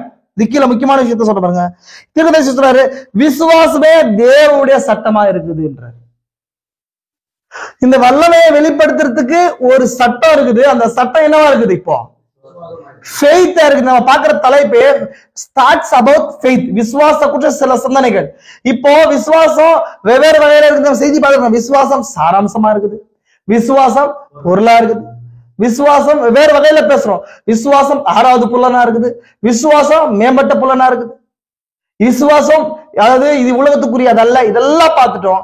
ஆனா நம்ம இங்க பாக்குறது விசுவாசத்தினால ஒரு காரியம் தேவைப்படுது. விசுவாசத்தை வச்சு விசுவாசத்தை பிழிஞ்சு என்ன தேவைப்படுதுன்னா ஒரு வல்லமை வேணும். அதுதான் அவுட்புட். அதெல்லாம் அவுட்புட். அப்ப அந்த அவுட்புட் வல்லமை, அந்த வல்லமை எனக்கு வேணும் அப்படின்னா அந்த விசுவாசம் எனக்கு தேவைப்படுது. இந்த விசுவாசத்தை எப்படி ஆக்டிவேட் பண்றது? எப்படி எனக்குள்ள ஆக்டிவேட் பண்றது? பாருங்க, தீர்க்கதரிசி அது கீழே ஒரு விஷயத்த சொல்றாரு. நான் கவனிங்க, ரொம்ப இம்பார்ட்டன்ட் விஷயங்களை பேசிக்கொண்டே வரேன். கவனிங்க நல்லா. என்ன சொல்றாரு தீர்க்கதரிசி பாருங்க. அந்த விதியின்படி செய்வீர்களா நல்லது, அது சகலமும் சரியா இருக்கும். நீங்கள் நேரத்தோட படுத்தால் நேரத்தோட எழுத முடியும். அப்படின்னா எல்லாத்துக்குமே ஒரு லா இருக்கு இந்த பூமியில. தேவன் இந்த இயற்கையை எப்படி படிச்சிருக்காருன்னு சொன்னா ஒரு சட்டத்தின்படி படிச்சிருக்காரு. தேவன் தான் தோன்றித்தனமா இந்த பூமியில இருக்கிற எந்த விஷயத்தையும் என்ன பண்ணலாங்க படைக்கல. ஒரு குழந்தை பிறக்கணும்னா 10 மாசம் அதுக்கு பின்பதாக போட்டா அது விதிக்கு முரண்பட்டது. அதுல ஏதோ ஒரு ப்ராப்ளம் இருக்கும் இல்லைங்களா? இயற்கை சூரியனுக்கு ஒரு விதி வச்சிருக்காரு, சந்திரனுக்கு ஒரு விதி வச்சிருக்காரு, இந்த இயற்கைக்கு ஒரு விதி வச்சிருக்காரு, பறவைக்கு ஒரு விதி வச்சிருக்காரு இல்லைங்களா? எல்லாத்துக்கும் ஒரு விதி வச்சிருக்காரு. அது மாதிரி எல்லாமே அந்த விதியின்படி செயல்பட்டு தேவன் சொன்ன அந்த செயல்களை செய்து கொண்டே இருக்குது. அதே போல தேவன் தன்னுடைய வல்லமைக்கு என்கிட்ட ஒரு வல்லமை வேணும்னா அதுக்கு ஒரு விதி இருக்குதுப்பா. அந்த விதி தான் ஃபெய்த்தா இருக்குது, விசுவாசமா இருக்குது என்றார். ஆமென். விசுவாசிக்கிறீங்களா? அது எப்படி செயல்படுது, என்ன மாதிரி ஒர்க் ஆகுது திருப்பதி சொல்றாங்க. விசுவாசமே தேவனுடைய சத்தமா இருக்குது. இந்த கால வேளையில எந்த ஒரு வியாதியை குணப்படுத்தும் எதையும் செய்யத்தக்கதாக விசுவாசத்தை நாம் பெற்றிருக்கிறோம். ஆனால் அது ஒரு விதியினால் கட்டுப்படுத்தப்படுகிறது. அது விசுவாசமே அந்த விதி. விசுவாசமே தேவனுடைய சத்தமா இருக்கிறது. நீங்கள் ஜெபம் பண்ணும்போது நீங்கள் விரும்புகிற எதையும் பெற்றுக்கொள்வோம் என்று விசுவாசிப்பவர்களானால் அது கிடைக்கும். இப்போ அடுத்தது சரி பிரதர், நீங்க வல்லமைக்கு எங்க போறீங்க? விசுவாசத்துக்கிட்ட போறீங்க. அதனாலதான் அங்க ஏசாயா ஒரு கொஸ்டினை போட்டாரு. கர்த்தருடைய புயம் யாருக்கு வெளிப்பட்டது? எங்கள் மூலமா கேள்விப்பட்டதை விசுவாசித்தவன் யார்? முதல் கேள்வி. அப்புறம் கர்த்தருடைய புயம் யாருக்கு வெளிப்பட்டது? அப்போ இந்த ரெண்டு கொஸ்டினுக்கு ஆன்சர் பின்னாடியில் வரலாம். கர்த்தருடைய புயம் எனக்கு வெளிப்பட்டது, நான் விசுவாசிக்கிறேன். ஆமென். இப்போ இப்படி கொஸ்டினுக்கு ஆன்சர் பண்ணலாம். கர்த்தருடைய புயம் யாருக்கு வெளிப்படுதோ அவங்க விசுவாசிப்பாங்க இல்லைங்களா? யார் விசுவாசிக்கிறாங்களோ அவங்களுக்கு கர்த்தருடைய புயம் வெளிப்படும். அடுத்தது, இப்ப இந்த இடத்துல விசுவாசிக்கிறவங்க யாரு? விசுவாசிக்கிறவங்க யாரா இருப்பாங்க? எப்படி விசுவாசிக்கிறாங்க அவங்க இல்லைங்களா? விசுவாசம் விசுவாசம் எல்லாம் பேசுறோம், ஆனா யாரு விசுவாசிக்கிறாங்க? எப்படி விசுவாசம் எப்படி நம்ம புரிஞ்சுக்கிறது? நான் வேதத்தை வாசிக்கிறேன், இந்த செய்தியில வந்திருக்கேன், ஞானஸ்தானம் பெற்றுக் கொண்டிருக்கிறேன், எல்லாம் கரெக்ட், எல்லாமே கரெக்ட் தான். ஆனா என்ன பண்ண முடியல என்னால? அந்த விசுவாசம் இருக்குதுன்னு சொல்றேன்னா எனக்குள்ள ஒரு விசுவாசத்தை நான் எப்படி வெளிப்படுத்துறது? எப்படி தெரியும் எனக்குள்ள ஒரு விசுவாசம்? எப்படி தெரியும் பத? கரெக்டுங்களா? அப்படின்னா கிரியைனா நான் கிரியை செய்யறதுனால அல்ல. என்னங்க? நான் கிரியை செய்யறதுனால இல்ல விசுவாசம் தெரியுது. இன்னொரு ரகசியத்தை உங்களுக்கு சொல்றேன். தேவன் எனக்குள்ள கிரியை செய்யறதுனால, அவர் வல்லமை வெளிப்படுறதுனால. நான் சொல்றது புரியுதா உங்களுக்கு? ரொம்ப இம்பார்ட்டன்ட் விஷயத்தை பேசி கொண்டிருக்கிறேன். எனக்குள்ள விசுவாசம் இருக்குது அப்படின்றத எப்படி தெரிந்து கொள்ள முடியும்னா, அந்த விசுவாசத்துக்கு ஒரு வல்லமை இருக்குது இல்லையா? எனக்குள்ள ஒரு விசுவாசத்தை வச்சிருக்கேன், அந்த வல்லமை தேவனுடைய வல்லமை, அது எனக்குள்ள வெளிப்படுறது மூலமா அந்த விசுவாசம் உலகத்துக்கு தெரியும். நீ அதான் எங்க திரும்ப சொல்றேன், அது வெறும் கனிகள் மட்டும் அல்லன்னு சொல்றேன். தேவனுடைய விசுவாசத்தை வெளிப்படுத்துறது வெறும் கனிகள் மட்டும் கிடையாது, தேவனுடைய வல்லமையும் விசுவாசத்தை வெளிப்படுத்தி காட்டுது. விசுவாசம் பண்ணவனே வெறும் கனிகள் மட்டும் போய் சொல்லாம இருக்கிறது, திருடாம இருக்கிறது, இந்த உலகத்துக்கு ரீதியான தேவனுடைய வார்த்தைக்கு விரோதமா இருக்கிற இந்த உலக செயலை செய்யாம இருக்கிறது மட்டும் கிடையாது. தேவனுடைய விசுவாசம் இருக்குமானால் விசுவாசத்துக்கு அது வெளிப்படுத்துறது தேவனுடைய வல்லமையும் இருக்குது. ஆமென். நான் சொல்றது புரியுதுங்களா உங்களுக்கு? இப்ப அடுத்த பாயிண்ட் நான் வரேன். இப்போ கவனிங்க. இப்ப இது விசுவாசிக்கிறது எப்படி? யார் விசுவாசிப்பாங்க? அடுத்த கொஸ்டின், யார் விசுவாசிப்பாங்க? இதுதான் ஏசாயா ஃபர்ஸ்ட் கொஸ்டினாவே போடுறாரு. என்ன கொஸ்டின் போட்டார் அவரு? ஆண்டவரே, எங்கள் மூலமாய் யார்ப்பா விசுவாசிப்பாங்க? அடுத்தது, யாருக்குப்பா வல்லமை வெளிப்படும்? இந்த கொஸ்டின், யார் விசுவாசிப்பாங்க? விசுவாசிக்கிற கூட்டத்தார் யாரு? எப்படி விசுவாசிக்க முடியும் உங்களுக்கு இல்லைங்களா? இந்த கொஸ்டின் முக்கியம் தானங்க. நமக்கு இந்த லாவை பத்தி புரிஞ்சுக்கணும். என்ன லா புரிஞ்சுக்கணும்? தேவோட வல்லமைன்னா வல்லமைக்கு ஒரு சட்டம் இருக்குது, அதுக்கு விசுவாசம் இம்பார்ட்டன்ட். இந்த விசுவாசிக்கிறதுனால வல்லமை வெளிப்படுது, கரெக்ட். ஏன்னா நமக்கான பிரேக் டவுன் ஆகிருக்கிற விஷயமே அதுதான். நான் விசுவாசிக்கிறேன் நம்ம சொல்றோம், ஆனா வல்லமை வெளிப்படலையே. தலைவலி கூட வல்லமை வெளிப்படலையே. தலைவலி கூட வெளிப்படலையே. இந்த விசுவாச வல்லமையிலே மிகப்பெரிய உயர்ந்த வல்லமை எதுங்க? வல்லமையிலே மிக உயர்ந்த வல்லமை எதுவா இருக்குது? என்னங்க? இல்ல, வல்லமை அன்பு. ஓகே, சுகமளித்தல் கிடையாது, அது சிறிய காரியம். இன்னைக்கு மனவாழ்க்கைக்கு தேவைப்படுற வல்லமையில மிகப்பெரிய வல்லமை பாடி மறுரூபப்படுத்துற வல்லமை. விசுவாசிக்கிறீங்களா? எந்த வல்லமை நமக்கு வேணும் இன்னைக்கு? மறுரூபப்படுத்துற வல்லமை வேணும். அப்படி மறுரூபப்படுத்துறது என்னங்க? இந்த சரீரம், மண்ணான சரீரம் சாவாத சரீரமா பாடி சேஞ்ச் ஆகுறது. கரெக்டுங்களா? அப்படின்னா ஒரு செல்லா மாறணும், அந்த வல்லமை வேணும். சரி, இந்த கவனிங்க நல்லா. இதுக்கு முன்பதாக இன்னொரு காரியத்தை சொல்றேன். இந்த மறுரூபப்படுத்துற வல்லமைக்கும் சுகமளித்தலின் வல்லமைக்கும் இருக்கிற டிஃபரெண்ட் என்ன சொல்லுங்க பார்க்கலாம். ஒரு பகுதியில் நடக்குது அப்படின்னா சரீரம் முழுசும் நடக்கிறது மறுரூபப்படுத்துற வல்லமை. அப்ப தேவன் இந்த நாட்களை எடுத்துக்கொள்ளப்படுதல்னா என்ன அர்த்தங்க? எடுத்துக்கொள்ளப்படுதல் எப்படி சொல்லலாம்? ரகசிய வகை அப்படின்னா ரகசியமா தேவன் வர்றது கிடையாது. அப்படின்னா என்ன அர்த்தம்? ரகசியமா வர்றதுன்னு சொன்னா மாமம் இந்த உலகத்தை விட்டு மறைஞ்சு போறது, வேற உலகத்துக்கு போறது. அதான ரகசிய வர்க்கம். என்னங்க? தேவன் ரகசியமா வந்து நம்மளை கூட்டு போறாரு அப்படின்றோம் இல்லையா? அதுதான் தீர்க்கதரிசி ரோமியோ ஜூலியட் கதையை சொல்றார் இல்லைங்களா? சிகாகோ வாலிபனுடைய கதையை சொல்றார். சிகாகோ வாலிபன் என்ன பண்றான்? மிட் நைட்ல வந்து அந்த பெண் என்ன பண்றாங்க? அதான் எடுத்துக்கொள்ளப்படுது. நீங்க எடுத்துக்கொள்ளப்படுதுன்னா என்னங்க? அதுக்கான சரியான காட்டப். அப்படின்னா அந்த எடுத்துக்கொள்ள ராப்சர்ன்ற வார்த்தை இருக்கு. ராப்சர்ன்னு சொன்னா அந்த வார்த்தை எப்படி வந்துச்சுன்றத அவங்க சொல்றேன் உங்களுக்கு. ராப்டஸ் என்ற வார்த்தையில வந்துச்சான். எப்படி வந்துச்சாங்க? ராப்டஸ். ராப்டஸ்னா என்ன அர்த்தம்? ராப்டஸ்னா நான் இங்க இருக்குது ஒரு பொருள்னா நான் உங்க கண்ணு முன்னாடி பார்க்கும்போது எடுக்கிறது கிடையாது. ராப்டர்ஸ்னா திருடுறது உங்களுக்கு தெரியாம. என்ன அர்த்தங்க? ராப்டர்ஸ்ன்ற வார்த்தை என்னங்க? திருடுறது, திருடின்னு போறது. கண்ணு முன்னாடியே நீங்க இருப்பீங்க, இங்கே இருப்பீங்க. பட் அப்ப எனக்கு என்ன வேணுங்க? உங்களுக்கு முன்னாடியே வச்சுக்கின்னு கண் முன்னாடியே வச்சு உங்களுக்கு திருடுற அளவுக்கு எனக்கு என்ன வேணும்? சாமர்த்தியமும் வல்லமை வேணும். அப்ப தேவன் இந்த பூமியில எல்லாரும் இருக்கும்போது, இப்போ பூமியில அதனால தான் வருகையை குறிச்சு, ரகசிய வருகையை குறிச்சு, இதோ திருடனை போல வருகிறேன்ற. இப்ப திருடன் என்ன பண்றான்? திருடுறான்.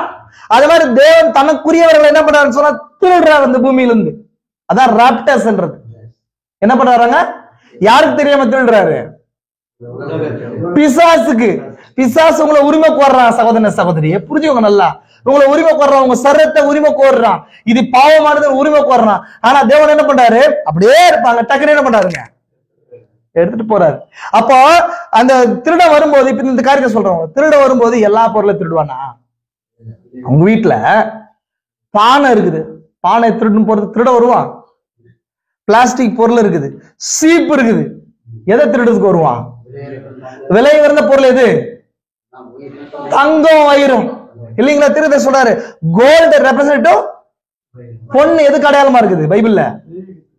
தெய்வீகம் அடங்கிய ஒரு கூட்டம் இருந்துச்சுன்னா அதை திருடுறது தான் அவர் வர்றது. ராப்டர் அப்படின்னா, ராப்டர்னா கழுகுன்னு அர்த்தமா தெரியுமா உங்களுக்கு? ராப்டர்னா இன்னைக்கு ஏர் பிளைட் இருக்கு இல்லைங்களா? அதாவது இந்த அமெரிக்கா வந்து இந்த வானத்துல போய் சண்டை போடுறதுக்கு யூஸ் பண்ற ஜெட்ஸ்க்கு பேரு ராப்டர். ராப்டர்னா அந்த வார்த்தை மூல வார்த்தை கழுகுன்னு அர்த்தம். என்ன அர்த்தம்? அந்த வார்த்தையில ராப்டர்ஸ் வந்துச்சு. ராப்டர்ஸ் என்ன அர்த்தம்? திருடுறது இல்லைங்களா? அப்போ இந்த கழுகு என்ன பண்ணுது சொன்னா, அங்க இருக்கும்போது எல்லா கூட்டத்துல இருக்கும்போது டக்குன்னு வந்து என்ன பண்ணுதுங்க? இறைய ஒரு செகண்ட்ல தூக்கிட்டு போயிடுது.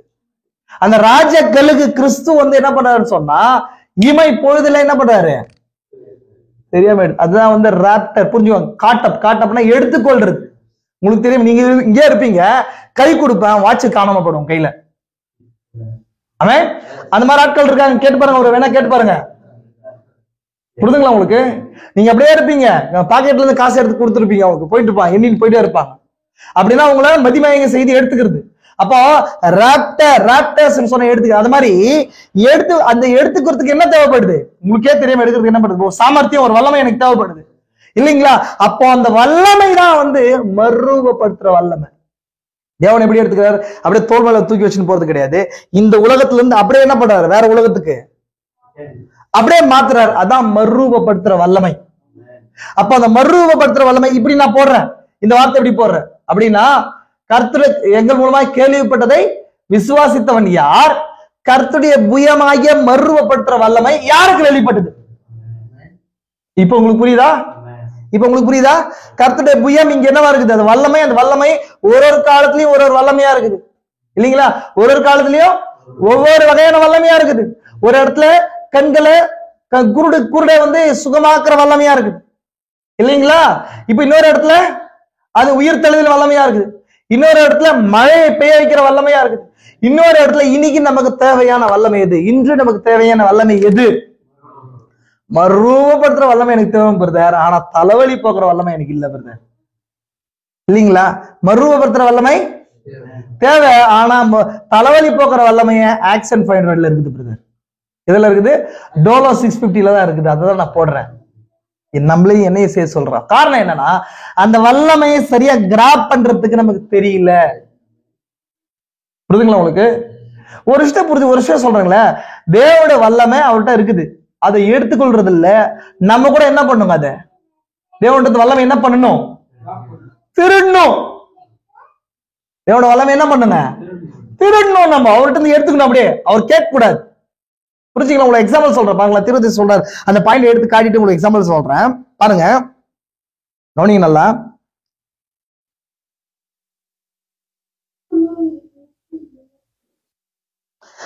ஆனால் கவனிங்க நல்லா என்ன சொல்றாரு திருத்தி. தேவனோட சேர்ந்து உரையாடுதல் செய்தியில, ஆனால் அது ஒரு வித்தியாசமான தொடுதலா இருந்தது. நான் பலவீனம் அடைந்ததை பகுத்தறிய முடிகிறது என்றார். வல்லமை என்பது பலம் என்று எவரும் அறிவர். நான் பலவீனம் அடைந்தேன், பலம் என்னை விட்டு சென்றது. ஆகவே அவர் சுற்றி பார்த்தார். பாருங்கள், அங்கே எங்கேயோ ஒரு விசுவாசம் இருந்தது. அவர் அதை சுற்றி பார்த்த அந்த ஸ்திரீயை அவர் கண்டார். அவருக்குள் இருந்த பரிசுத்தாவி முழுமையாய் அவரை சரியாக அந்த ஸ்திரீயிடம் நடத்தினது. இப்ப ஒரு ஸ்திரீ ஒரு மாம்சத்துல இயேசு கிறிஸ்து வரும்போது 12 வருஷம் பெரும்பாடுள்ள ஸ்திரீ வராங்க. மத்த எல்லாமே நீ இயேசு கிறிஸ்து ஊழியத்துல எல்லாருமே பாருங்களேன், அவர்கிட்ட வந்து கேட்டிருப்பாங்க. என்ன பண்ணிருப்பாங்க? கேட்டிருப்பாங்க. ஆனா இந்த லேடி மட்டும் எடுத்துக்கினாங்க. இந்த பூமியில உங்க வீட்டுல ஒரு ஆண் மகனா இருந்தீங்க சொன்னா யாருக்கு மட்டும்தான் எடுக்கிற அதிகாரம் இருக்கு சொல்லுங்க? உங்க வாழ்க்கையில யாரு உங்க பாக்கெட்ல எடுக்கிறதுக்கு அதிகாரம் யாருக்கு இருக்குங்க? மனைவிக்கு மட்டும்தான் இருக்குது. மகன் எடுத்தா கூட அடிப்பாரு அவரு, எப்படா எடுக்கலாம் நீட்டு. ஆனா மனைவிக்கு மட்டும்தான் என்ன பண்ண முடியும்? எடுக்கிற அதிகாரம் இருக்குது. உங்களுடையதெல்லாம் அவங்களுடையது, அவங்களுடையதெல்லாம் உங்களுடையது. புரியுதுங்களா உங்களுக்கு? அப்ப நீ இயேசு கிறிஸ்து ஊழியத்துல எல்லாரும் பாத்தீங்க சொன்னா என்ன பண்ணுவாங்க சொன்னா, சிஸ்டர் சிரிக்கிறாங்க, அதுக்கும் அடிப்பாங்க போல இருக்கு. ஆமே, நல்லா கவனிங்க. அப்படி கிடையாது, புரிஞ்சுக்கோ. நல்லா இயேசு கிறிஸ்து எல்லா இடத்துலயும் வந்து கேட்பாங்க, ஆண்டவரே சுகமாக்க முடியுமா? ஆண்டவரே வல்லமையை கொடுக்க முடியுமா? ஆண்டவரே அது கொடுக்க முடியுமான்னு கேட்பாங்க. ஆனா அந்த 12 வருஷம் பெருமாள் ஸ்திரீ, இது சபையா இருக்குது. அது என்ன இருக்குது? ஒரு சபையா இருக்குது. அந்த சபைக்கு ஜீவனின் பாகம் போயிட்டே இருக்குது. அந்த சபை அது வரைக்கும் உலகத்தை நம்பிக்கொண்டிருந்த சபையா இருந்துச்சு. ஒரு நாள் அந்த சபை என்ன பண்ணுது சொன்னா, மாம்சத்துல வெளிப்பட்ட அவரை நோக்கி வருது. அது வந்து என்ன பண்ணுச்சு சொன்னா, ஏதோ ஒரு இடத்துல கேட்டுச்சு. இப்ப இந்த வசனம் உங்களுக்கு சொல்றேன், எங்கள் மூலமா கேள்விப்பட்டதை விசுவாசித்தவன் யார்? யாரோ அந்த சபைக்கு சொல்றாங்க, வல்லமை ஒரு சரீரத்துக்குள்ள மாம்சமா வெளிப்பட்டு இருக்குது. தேவோட வல்லமை கிறிஸ்துவா இருக்குது, தேவோட ஸ்ட்ரென்த் கிறிஸ்துவா இருக்குது, அந்த கிறிஸ்துவ மாம்சத்துல வெளிப்பட்டு இருக்குது அப்படின்றத இந்த ஸ்திரீ கேள்விப்பட்ட அந்த ஸ்திரீக்கு என்ன வந்துச்சு? விசுவாசம் வந்துச்சு. அந்த விசுவாசத்தை கொண்டு போய் என்ன பண்றா? இப்போ இழுத்துக்கிறா, சொல்றா. திரும்ப சொல்றாரு, என்னிடத்து வல்லமை வெளிப்படுது அப்படின்னா, திருவசி வல்லமைக்கு இன்னொரு விஷயத்த சொல்றாரு. வல்லமை என்ன? பலம்னு அர்த்தமா? வல்லமைன்னு அர்த்தம் என்னங்க? பலம் அப்படின்னு அர்த்தமா? பவர் மீன்ஸ் ஸ்ட்ரென்த் அர்த்தம். ஸ்ட்ரென்த் அப்படின்னா என்ன அர்த்தம் சொன்னா, உங்க பாக்கெட்ல ஒரு 10,000 ரூபாய் இருக்குது. 10,000 ரூபாய் இருக்கும்போது எப்படி நடப்பீங்க? கம்பீரமா நடப்பீங்க இல்லைங்களா? அது ஒன்னொன்னா காலியாகும்போதுன்னா அவங்க சுருகிடுவீங்க. அப்படின்னு என்ன அர்த்தம்? அந்த காசுலதான் வல்லமை வச்சிருக்கிறீங்க. அது போகும்போது நம்ம அப்ப நமக்குள்ள இருக்கிற ஸ்ட்ரென்த் ஒரு வகையில நமக்கு என்னவா இருக்குது? அந்த உள்ள இருக்கிற ஸ்ட்ரென்த் நமக்கு நடக்கிறதுக்கு, போறதுக்கு, கம்பீரமா நிக்கிறதுக்கான வல்லமை கொடுக்குது. அதுதான் நம்ம நடக்கிறது, நிக்கிறதுக்கான இதை கொடுக்குது இல்லைங்களா? அப்போ இயேசு கிறிஸ்து வராரு, அவருக்குள்ள வல்லமை இருக்குது. இதுக்கு முன்பதாக ஒரு காரியம் நடக்குது. என்ன நடக்குதுன்னு சொன்னா, எவீருடைய குமார்த்தி அவ என்ன பண்றாங்க? வியாதியா இருக்கிறா, சுகப்படுத்துறதுக்கு அவர் போய் கொண்டிருக்கிறாரா இல்லையா? 12 வருஷம் பெரும்பாடுள்ள ஸ்திரீ, இதே 12 வயசு நிரம்பிய எவீருடைய குமார்த்தி, அந்த குமார்த்தி படுக்கையா இருக்கிறா. இப்போ எவீர் வந்து கேட்டாரு, என்ன கேட்கிறாரு? ஆண்டவரே வந்து என்ன பண்ணுங்க, சுகமாக்குங்க அப்படின்னு சொல்லியாச்சு. இப்போ இந்த வல்லமையை என்ன பண்றாரு? இந்த எவீர் என்ன பண்றாரு? கேட்கிறாரு, ஆண்டவரே சுகப்படுத்துங்க என்பது. சரி வாப்பா அப்படின்னும் போது, இந்த சுகப்படுத்துறதுக்கு இவர்கிட்ட என்ன வேணும்? இவருக்கு என்ன வேணும்? இவருக்கு வல்லமை வேணும், எவருக்கு விசுவாசம் வேணும். கவனிங்க நல்லா. இப்போ இவருக்குள்ள வல்லமை இருக்குது இல்லைங்களா? இவருக்குள்ள வல்லமை வச்சிருக்கிறார். அந்த வல்லமை வச்சுட்டு என்ன பண்றாரு? போறாரு. நடந்து என்ன பண்றாரு? போறாரு. போயிட்டே இருக்கும்போது நடுவுல அதே 12 வயசு பெரும்பாடுள்ள ஸ்திரீ இருக்கிறாங்க. அந்த ஸ்திரீ வந்து இப்ப இவருக்குள்ள வல்லமை இருக்குது, ஒரு வல்லமை இருக்குது. என்ன வல்லமை இருக்குது? சுகமாக்குற வல்லமை கிடையாது. அவருக்கு முன்பதாக காண்பிக்கப்பட்ட சுகமாக்குற வல்லமை கிடையாது. உயிர் தெளிவின் வல்லமை அங்க இருக்கிறது. சொல்லு, புரிஞ்சுக்கோங்க. ஏன்னா இயேசு கிறிஸ்து போய் எங்க சுகமாக்க கிடையாது, என்ன பண்ணாரு? உயிர்த்தெழுதலின் வல்லமையை உள்ள வச்சுட்டு போறார். அப்படின்னா உயிர்த்தெழுதலின் வல்லமை, சுகமாக்குற வல்லமை வந்து 1000 rupees சொன்னா, உயிர்த்தெழுதலின் வல்லமைன்றது 10, இதோட காட்டிலும் 10,000 rupees வச்சுக்கோங்களேன். இவரு என்ன பண்றாரு சொன்னா, ஆல்ரெடி இவரு எவீரு கேட்கிறாரு, என் மகன், என் குமார்த்தி வியாதியா இருக்கிறா, சுகப்படுத்துக்கணும் போது 1000 ரூபாய் கேட்கும் போது, உங்களுக்கு 1000 ரூபாய் இல்ல 10,000 rupees நீட் இருக்கு உனக்குன்னு சொல்லி அவர் என்ன பண்றாரு? போறாரு. கவனிச்சுக்கோங்களா. இப்போ உயிர்த்தெழுதலின் வல்லமையை வச்சுட்டு இயேசு கிறிஸ்து போயிட்டு இருக்கும் போது, கவனிங்க நல்லா,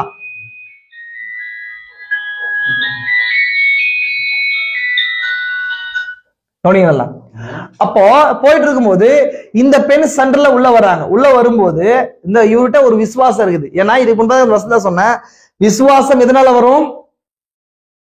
பவுல் சொல்றார், விசுவாசம் கேள்வினால வரும். விசுவாசம் கேள்வின்னு வரும். ஏசாயா கேட்ட கேள்விக்கு இங்க பவுல் பதில் சொல்றாரு, ஆண்டவரே எங்கள் மூலமா கேள்விப்பட்டதை விசுவாசித்தவன் யார் அப்படின்னு சொல்லி கொஸ்டின் கேட்கிறாரு. அதுக்கு பவுல் ஆல்பா ஏஜ் மெசேஜ் சொல்றாரு, விசுவாசம் கேள்வினால வரும்பா. விசுவாசம் எப்படி வருங்க? கேள்வி. விசுவாசம் வரணும்னா கேள்வி பண்ணும்.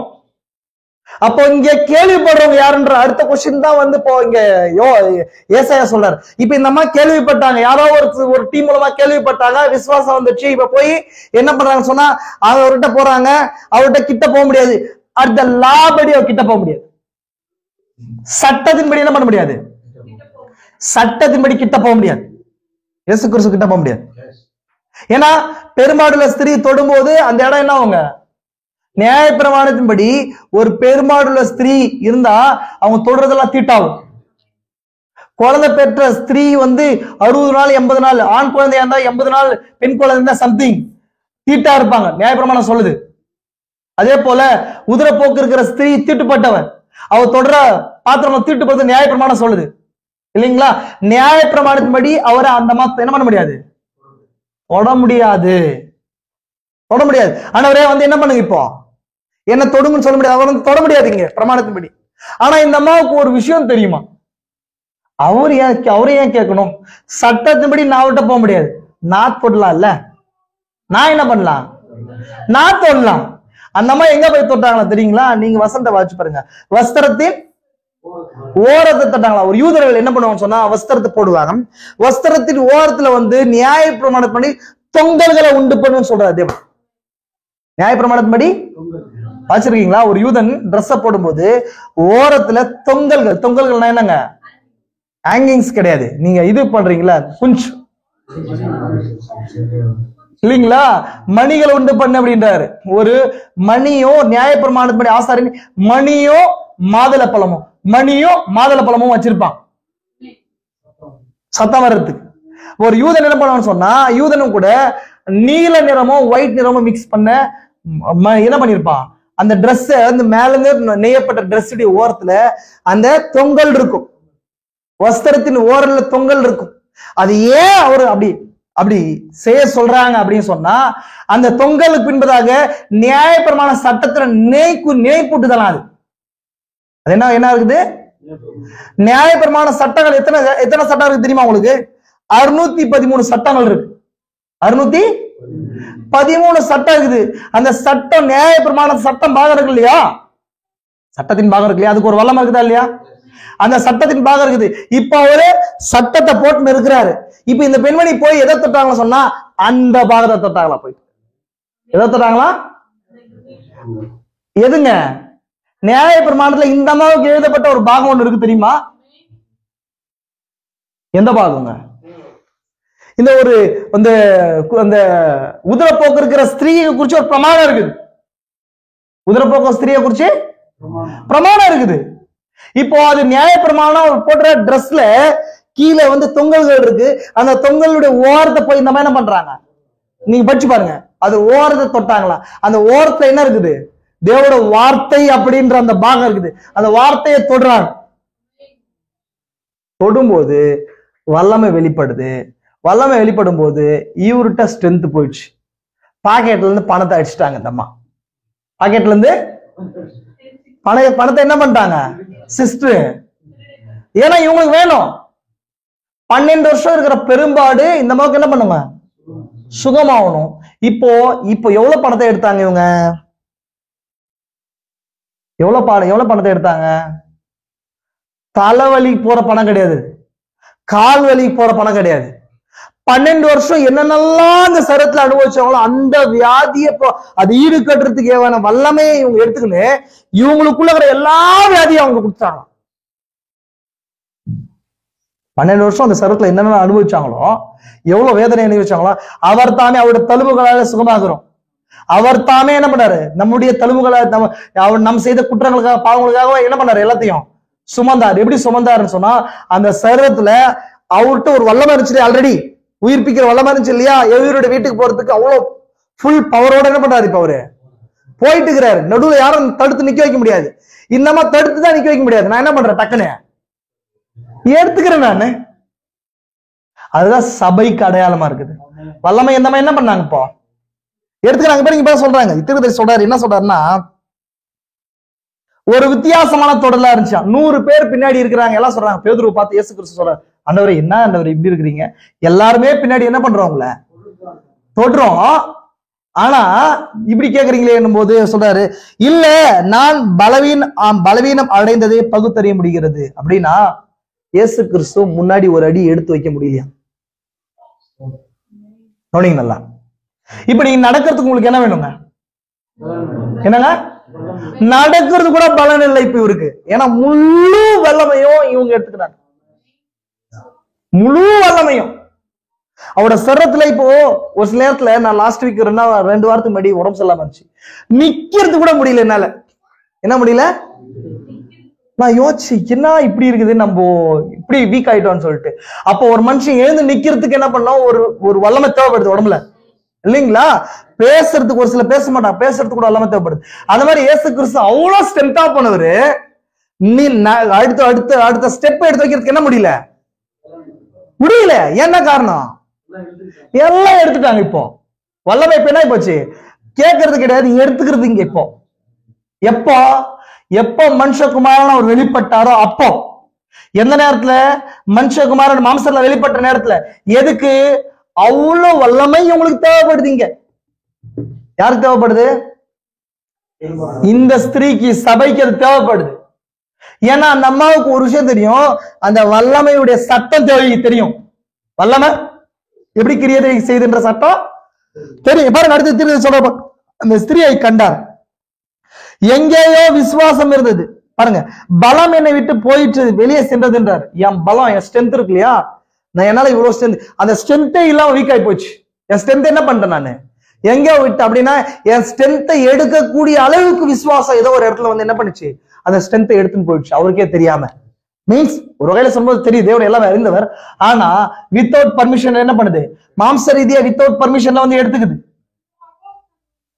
விசுவாசிக்கிறீங்களா? அடுத்து பாருங்க, ஏன்னா அவருக்குள் இருந்த பரிசுத்த ஆவி முழுமையாய் அவரை சரியாக அந்த சிறிய ஸ்திரீயிடம் வழிநடத்துறது.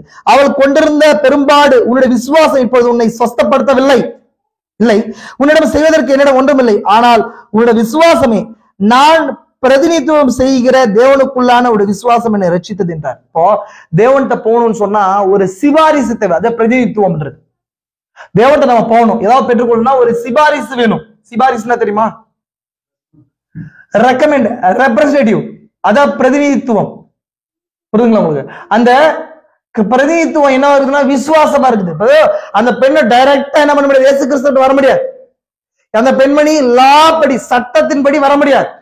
இவர் மகத்தான தேவனா இருக்கிறார், சிருஷ்டிகரா இருக்கிறார், இவர்கிட்ட வர முடியாது. அப்போ இந்த அம்மா நடுவுல ஒரு மீடியேட்டர், ஒரு பிரதிநிதித்துவத்தை வச்சிருந்தார். அந்த பிரதிநிதித்துவம் விசுவாசம், அந்த விசுவாசம் கேட்காமே அவர்கிட்ட எல்லா காரியத்தையும் என்ன பண்ணிடுச்சு, இப்போ எடுத்துடுச்சு. இப்ப கேட்காம எடுத்துச்சு. இப்ப இவருக்கு ஸ்ட்ரென்த் இல்லை. இப்போ அடுத்த ஸ்டெப் என்ன பண்ணல, எல்லா ஸ்ட்ரென்த் எடுத்தேன் அப்படின்னு சொன்னா, இந்த காரியத்தை நான் 7வது புத்தருடைய 2வது பாகத்தோட பொறுத்துறேன். தேவன் அந்த எல்லா வல்லமையும் யாருக்கு கொடுத்திருந்தாரு, கிறிஸ்துவ கொடுத்திருந்தார். இந்த கிறிஸ்துவ கொடுத்த எல்லா வல்லமையும் இப்ப சபை எடுத்துக்கிட்டு, சபை ஊத்துனது அவரே அந்த மாதிரி எடுத்துட்டாங்க. இப்போ 7வது முத்திரையுடைய 2வது பாகம், அங்க உயிர்த்தலின் வல்லமை போகணும். அந்த உயிர்த்தலின் வல்லமையே அதுக்கு நடுவுல யார் கிராஸ் பண்ணி எடுத்துக்கிறது, யாருங்க எடுத்துருந்து, சபை ஆகிய பெரும்பாடுள்ள ஸ்திரீ. இது சபை தானே, இது எடுத்துக்கிச்சு. அடுத்த பாயிண்ட் பாருங்க, அடுத்த point law of God's power. Tirupati என்ன சொல்ற, என்றென்றையும் பிரசன்னமே உள்ள கண்மலையும் தண்ணீர் என்ற செய்தி 61 வருஷத்துல பேசுறது. அதற்கென்று ஒரு விதி இல்லாமல் போனால் தேவனுடைய குமாரரும் குமார்த்திகளும் தங்களுக்கென ஒரு இடம், ஒரு உலகத்தை படைத்து அதில் தங்கள் தனிப்பட்ட வாழ்க்கையை நடத்துவர். ஒரு விதி இருக்குதான், தேவனுடைய வல்லமையை வெளிப்படுத்துறதுக்கு என்ன இருக்குதான், ஒரு விதி இருக்கு, சும்மா செயல்படாதுன்ற திருப்பதி. இங்க பாருங்க என்ன சொல்றாரு பாருங்க, தேவனுடைய வல்லமையின் நிலை உங்களுக்கு இருக்குமானால் அதை உங்களுக்கு வல்லமை இருக்கும். தேவனுடைய வல்லமை எல்லா வல்லவராக இருக்கிறார். அவருக்கு எல்லாமே வல்லமை இருக்குது. அவர் சர்வ வல்லமா இருக்கு. அவர் almighty God. Correct, yes correct. ஆனா அந்த ஆல்மைட்டி காட்ல இருந்து அவர்கிட்ட இருந்து வல்லமை எடுத்துக்கொள்றதுக்கு சரியான ஒரு விதியை செயல்படுத்தணும். இல்லைன்னா அது என்ன பண்ணாது, ஏத்துக்காது, செயல்படாது. அந்த சரியான விதி தான் நமக்கு தெரியல. இங்க சரியான விதிதான் தெரியல. பாருங்க, வல்லமை நீங்கள் பேசி ஒரு உலகத்தை சிருஷ்டித்து அதில் சென்று வாழ முடியும். பாருங்களேன், தீர்க்கதரிசி என்ன சொல்றாரு? பாடி சேஞ்சிங் மேல ஒரு விஷயத்த சொல்றாரு. என்ன சொல்றாரு? இருக்கிறதுலே அதிகமா நமக்கு தேவையான வல்லமை எதுன்னு சொல்றோம் இப்போ. ஆனா இதுக்கு மேல ஒரு விஷயத்த சொல்றாரு. நீங்க சரியானபடி தேவன்ட்ட அந்த வல்லமை பெறறதுக்கான சரியான சட்டத்தை உபயோகப்படுத்தின்னு சொன்னா அந்த சட்டத்தின்படி நீ ஒரு உலகத்தை படைக்கலான்ற, ஒரு உலகத்தை சிருஷ்டித்து அதுக்குள்ள போய் வாழலான்ற. சொல்றது புரியுதா உங்களுக்கு? ஏதோ ஆண்டவரே எனக்கு என்ன பண்ணுங்க, சாயந்தரம் பெட்ரோல் போடுறதுக்கு பெட்ரோல் இல்ல, இது கிடையாது. ஆண்டவரே இந்த மாசம் என்ன இல்லைங்க, அரிசி வாங்கல, ரேஷன் க்ளோஸ் ஆயிடுச்சு, அப்படி கிடையாது. தீர்க்கதரிசி சொல்றாரு, ஒரு உலகத்தை படைக்க முடியும், ஒரு உலகத்தை சிருஷ்டிக்க முடியும். புரியுதுங்களா? ஒரு உலகத்தை சிருஷ்டித்து அதுக்குள்ள போக முடியும். அந்த வல்லமையை தேவன் வாங்க முடியும். ஏன்னா ஆல்மைட்டி காட், அவர்கிட்ட வாங்க முடியும். அப்ப அதுக்கு நம்ம செய்ய வேண்டியது சரியான முறையில அந்த வல்லமை எடுக்கிறதுக்கான லாப புரிஞ்சுக்கிறது தான். இப்ப அதுதான் உங்களுக்கு சொல்றேன். நான் இன்னொன்னு அந்த பாயிண்ட்க்கு வரல, அந்த பாயிண்ட் நான் சொல்றேன், அதை நீங்க பெற்றுக்கோ. இதுதான் பிரச்சனையே. இப்ப இந்த எண்டுக்கு தான் நம்ம வரமாட்டேன்றோம். எனக்கு வேணும் கரெக்டா. தேவன் என்ன பண்றாரு? பாடி சேஞ்சிங்க கொடுக்குறாரு, தேவன் வந்து சுகத்தை கொடுக்குறாரு, கண்ணை கொடுக்குறாரு, காலை எல்லாம் பேசுறோம். பட் நம்ம என்ன பண்றோம்? அந்த வல்லமையை பெற்றுக்கொள்ற முறையை கையாளுறதுக்கு தெரியல. ஆமென். பாருங்க, அந்த வல்லமை தான் இப்ப சபையில் உள்ளது, ஆனால் ஒரு விதிக்கு கீழ்பட்டுள்ளது. அது எப்படி என்ன பண்றதுதாங்க? அது ஒரு விதினா லா. அந்த வல்லமை சபையில இருக்குது, ஆனா அது எப்படி கீழ்பட்டுள்ளது? எங்க என்ன இருக்குது? ஒரு வல்லமை கீழ்பட்டுள்ளது. ஒரு சில கற்பனையை கை கொள்ளுதல் என்பது அல்ல. நீ இதெல்லாம் ஃபாலோ பண்று அதனால உனக்கு வல்லமை கிடைக்கும்ன்றது அல்ல. நிறைய பேர் அப்படி சொல்றாங்க. நல்லா ஜெபம் பண்ணு, தேவன் கொடுத்துருவாரு. ஆமா, ஜெபம் பண்ணா கிடைக்கும். நீங்க ஜெபத்துல எதை கேட்டுக்கொள்கிறீர்களோ அதை பெற்றுக்கொள்ளும் என்று விசுவாசிங்கள். அப்படின்னா கேட்டுக்கொள்றதுனால என்ன பண்ணாது? வல்லமை வெளிப்படாது. அந்த கேட்டுக்கொள்றதை விசுவாசிக்கிறது மூலமா வல்லமை வெளிப்படும். இங்க கேட்டுக்கொள்றது அந்த ஜெபத்தை குறிக்குது. அந்த கேட்டுக்கொள்றதை விசுவாசிக்கிறது தான் வல்லமையை கட்டவிழ்க்குது. தேவனுடைய வல்லமையை என்ன பண்ணுது? நம்ம என்ன பண்றோம்? கேட்கிறோம், ஆனா என்ன பண்றது இல்ல, விசுவாசிக்கிறதுல. அது அந்த லா தான் இங்க பேசுறேன். ஆமென். பாருங்க, தீர்க்கதரிசி சொல்றாரு பாருங்க, விசுவாசிகளோடு எல்லாம் கூடும் என்று இயேசு கூறியுள்ளார். அதை மாத்திரம் விசுவாசித்தால் உங்க ஆத்மா எதையும் விசுவாசிக்கும்படியே தேவன் வழிநடத்துகிறாரோ அது உங்கள் உடையது ஆகிவிடும். தீர்க்கதரிசி என்ன சொல்றாருன்னா, 2 வசனம் நான் சொல்றேன் உங்களுக்கு, 2 வசனத்தை சொல்றேன். விசுவாசிக்கிறவர்களால் எல்லாம் கூடும். ஆண்டவரே இதெல்லாம் எப்படி நடக்கும்னு சொல்லி இயேசு கிறிஸ்து கொஸ்டின் கேட்கப்படுது. விசுவாசிக்கிறவங்க எல்லாம் கூடும்பா. ஆனா இன்னொரு விஷயம் சொல்றாரு, இது மனுஷனால் ஆகாது, தேவனால் எல்லாம் கூடும்னாரு. இங்க 2 கான்ட்ரடிக்டா இருக்கு வசனம். என்ன சொல்றாரு? தேவனால் எல்லாம் கூடுன்றாரு. இன்னொரு இடத்துல என்ன சொல்றாரு? விசுவாசிக்கிறவர்களால் எது உண்மை? விசுவாசிக்கிறவர்களால் எல்லாம் கூடுமா, தேவனால் எல்லாம் கூடுமா? விசுவாசிக்கிறவர்களா எல்லாம் கூடும் அப்படின்னு சொல்றாரு இல்லையா வசனம். அதான் சொல்றாரு. என்ன சொல்றாரு சொன்னா, இது எப்படி ஆகும்? ஒரு கடுகளவு விசுவாசம் இருந்தால் இந்த மலையை பார்த்து பேர்ந்து போன்னு சொன்னீங்க சொன்னா அது நடக்கும். விசுவாசிக்கிறவர்களா எல்லாம் கூடும் சொன்னார். விசுவாசிக்கிறவர்களால் சிருஷ்டிக்க முடியும்னு சொன்னார். விசுவாசிக்கிறவர்களால் ஒரு உலகத்தை சிருஷ்டிச்சு அதுக்குள்ள போக முடியும்னு சொன்னார் விசுவாசிக்கிறவனால. ஆனா தேவனால எல்லாம் கூடும் சொல்லியிருக்காரு. தேவனால எல்லாம் கூடும் அப்படின்னு சொல்லும் போது விசுவாசத்தை நீங்க என்ன பண்ணுங்க? இப்போ நீங்க என்ன பண்ணலாம்? ஈக்குவல் பண்ணுங்க. அப்படின்னா விசுவாசிக்கிறவனால எல்லாம் கூடும் ஈக்குவல் டு தேவனால் எல்லாம் கூடும் என்பது கூடுன்றது என்ன பண்ணுங்க? ஒரு சைட்ல வைங்க, வச்சுட்டு விசுவாசிக்கிறவன் ஈக்குவல் டு தேவன். அப்படின்னா ஒரு பரிபூர்ண விசுவாசம் எங்க இருக்குது? அங்க தேவன் இருக்கிறார். அது தேவனா இருக்குது, அது காடா இருக்குது. இப்ப எப்படி ஒரு பர்ஃபெக்ட் ஃபெய்த் வந்து அது காடா இருக்குது. ஒரு perfect faith equal to God equal to all things are. அதனாலதான் விசுவாசிக்க மாத்திரம் செய்ன்னு சொல்றோம். இப்ப அடுத்த பாயிண்ட் நான் சொல்றேன் உங்களுக்கு. எப்படி விசுவாசிக்கிறது? எப்படி அந்த விசுவாசம் வரும்? யாருக்கு வரும்? எல்லாரும் விசுவாசிக்க முடியுமா? எல்லாரும் இந்த பாயிண்ட் தான் இந்த பாயிண்ட்ல சொல்றேன் உங்களுக்கு. எல்லாரும் விசுவாசிக்க முடியுமா? பாயிண்ட் இது. ஏன் அதுல இருக்கிற ரெஸ்ட்ரிக்ஷன் என்ன? எல்லாராலையும் விசுவாசிக்க முடியாது. அடுத்த பாயிண்ட், அந்த வல்லமையான விதி விசுவாசம் தான். அப்ப அந்த விதி எப்படி செயல்படுது? விசுவாசத்தால செயல்படுது. அப்ப தேவனை விசுவாசிக்கிறதுக்கு எல்லாருமே கிடையாது. இப்ப அந்த அடுத்த பாயிண்ட் தான் காட்டுறேன். முக்கியமான விஷயத்த சொல்ற பாருங்க. இங்க என்ன சொல்றாரு? முக்கியமான and of faith sword of God's word. விசுவாசம் என்னும் கரத்தில் தேவனுடைய வார்த்தையை எடுத்துக்கொள்ளுங்கள். தீர்க்கதரிசி சொல்றாரு. என்ன சொல்றாரு சொன்னா, தேவனுடைய வார்த்தைன்றது என்னவா இருக்குது? தேவனுடைய வார்த்தை பைபிள்ல என்னவா சொல்றாரு? நிறைய வார்த்தை லாஸ்ட் வீக் பார்த்தோம். தேவனுடைய வார்த்தை ஜீவப்பமா இருக்குது, தேவனுடைய வார்த்தை ஜீவ தண்ணீர் இருக்குது, தேவனுடைய வார்த்தை ஜீவ விருட்சமா இருக்குது, வெளிச்சமா இருக்குது, தேவனுடைய வார்த்தை ஸ்வாடா இருக்குது, பட்டயமா இருக்குது. இப்போ ஒரு வல்லவன் வேணும் இல்லையா?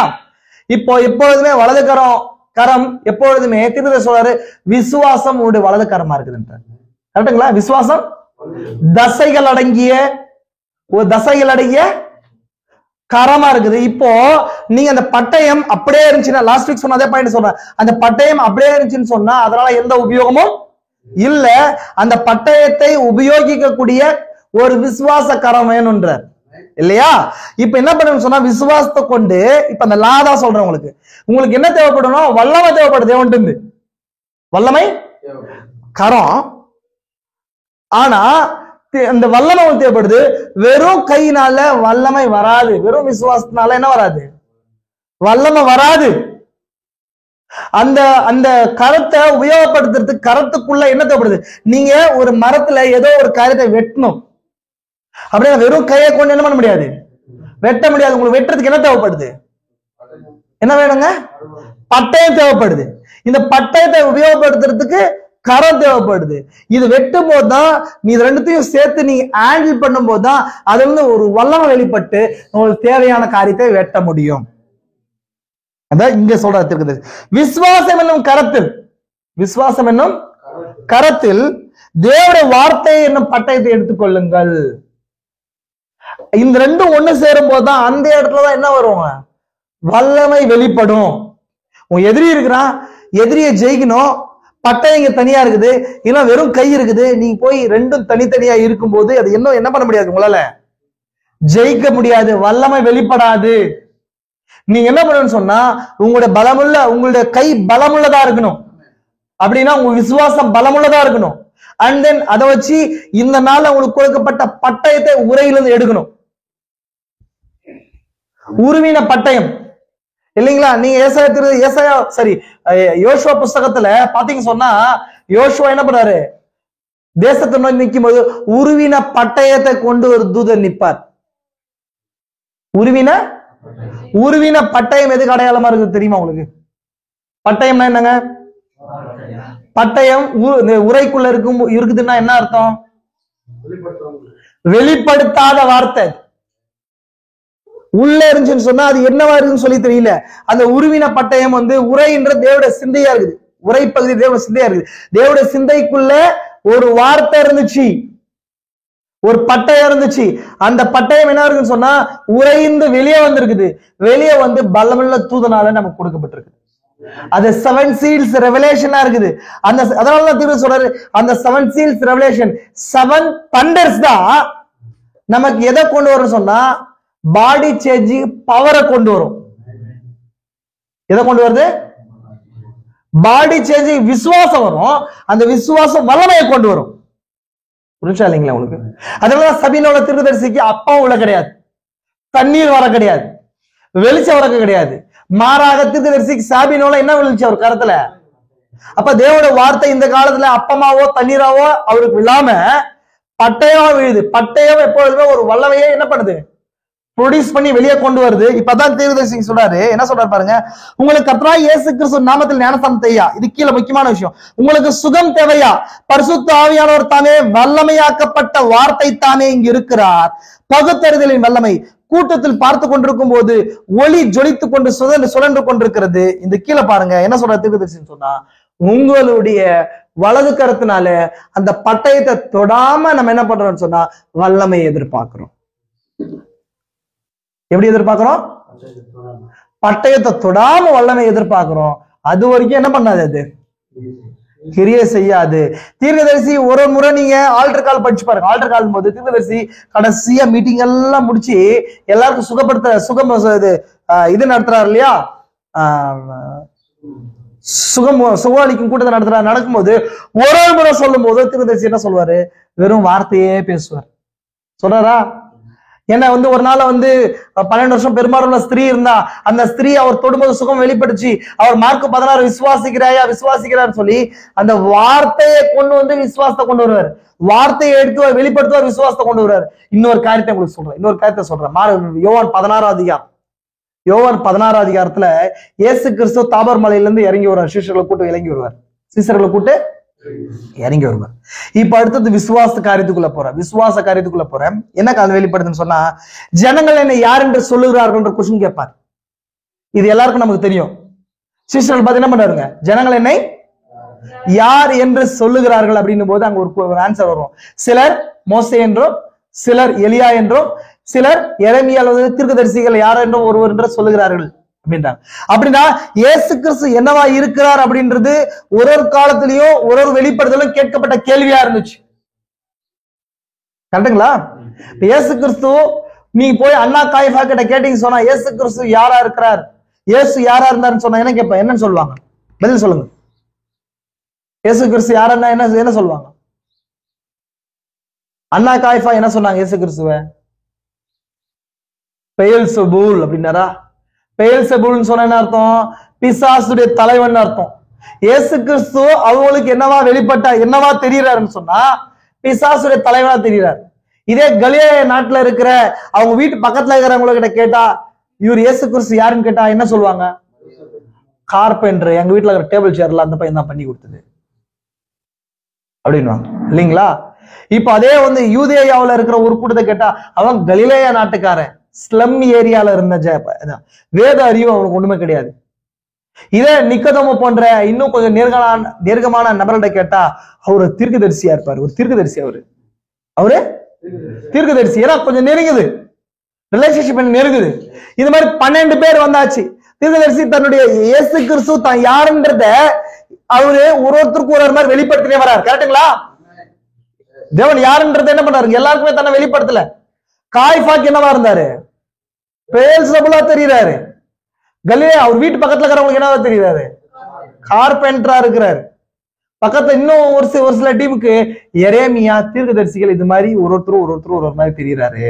ஒருத்தருக்கும் என்ன பண்றாரு? பிலாத்து கேட்கும் போது ஒரு புரட்சியாளனா தெரியுறாரு. ஆனா இப்ப 12 பேர்கிட்ட இயேசு கிறிஸ்து கேட்கிறாரு, ஜனங்கள் என்னை யார் என்று சொல்லுகிறார்கள். தீர்க்கதரிசி சொல்றாரு, ஆனா ஜனங்கள் சொல்றது இல்ல, நீங்க என்ன யார் என்று சொல்கிறீர்கள் அப்படின்னு சொன்னா இது யார் என்று சொல்லுகிறீர்கள் அப்படின்றது இல்லையா கொஸ்டின். உங்களுக்கு என்னவா இது வெளிப்படுத்தப்பட்டிருக்கிற நான்ன்றதா கொஸ்டின். சொல்றது புரியுதா உங்களுக்கு? நீங்க என்னை யார் என்று சொல்லுகிறீர்கள் கொஸ்டின் கேட்கிறேன்னு சொன்னா என்னை யாருன்றது நீங்க கண்டுபிடிக்கல. நான் என்னவோ உங்ககிட்ட போர்ட்ரேட் பண்ணி காட்டிருக்கிறேனோ அதான் உங்களுக்கு வெளிப்படுத்த காட்ட காரியம், உங்களுக்கு புரிஞ்ச காரியம், அதுவா நீங்க என்ன பாப்பீங்க. ஆமென். புரிஞ்சா உங்களுக்கு? அப்ப அது மாதிரி ஏன்னா அதுக்கு பின்பதாக இயேசு கிறிஸ்து ஆன்சர் பண்றாரு, தான் யாருன்றது ஆன்சர் பண்றாரு.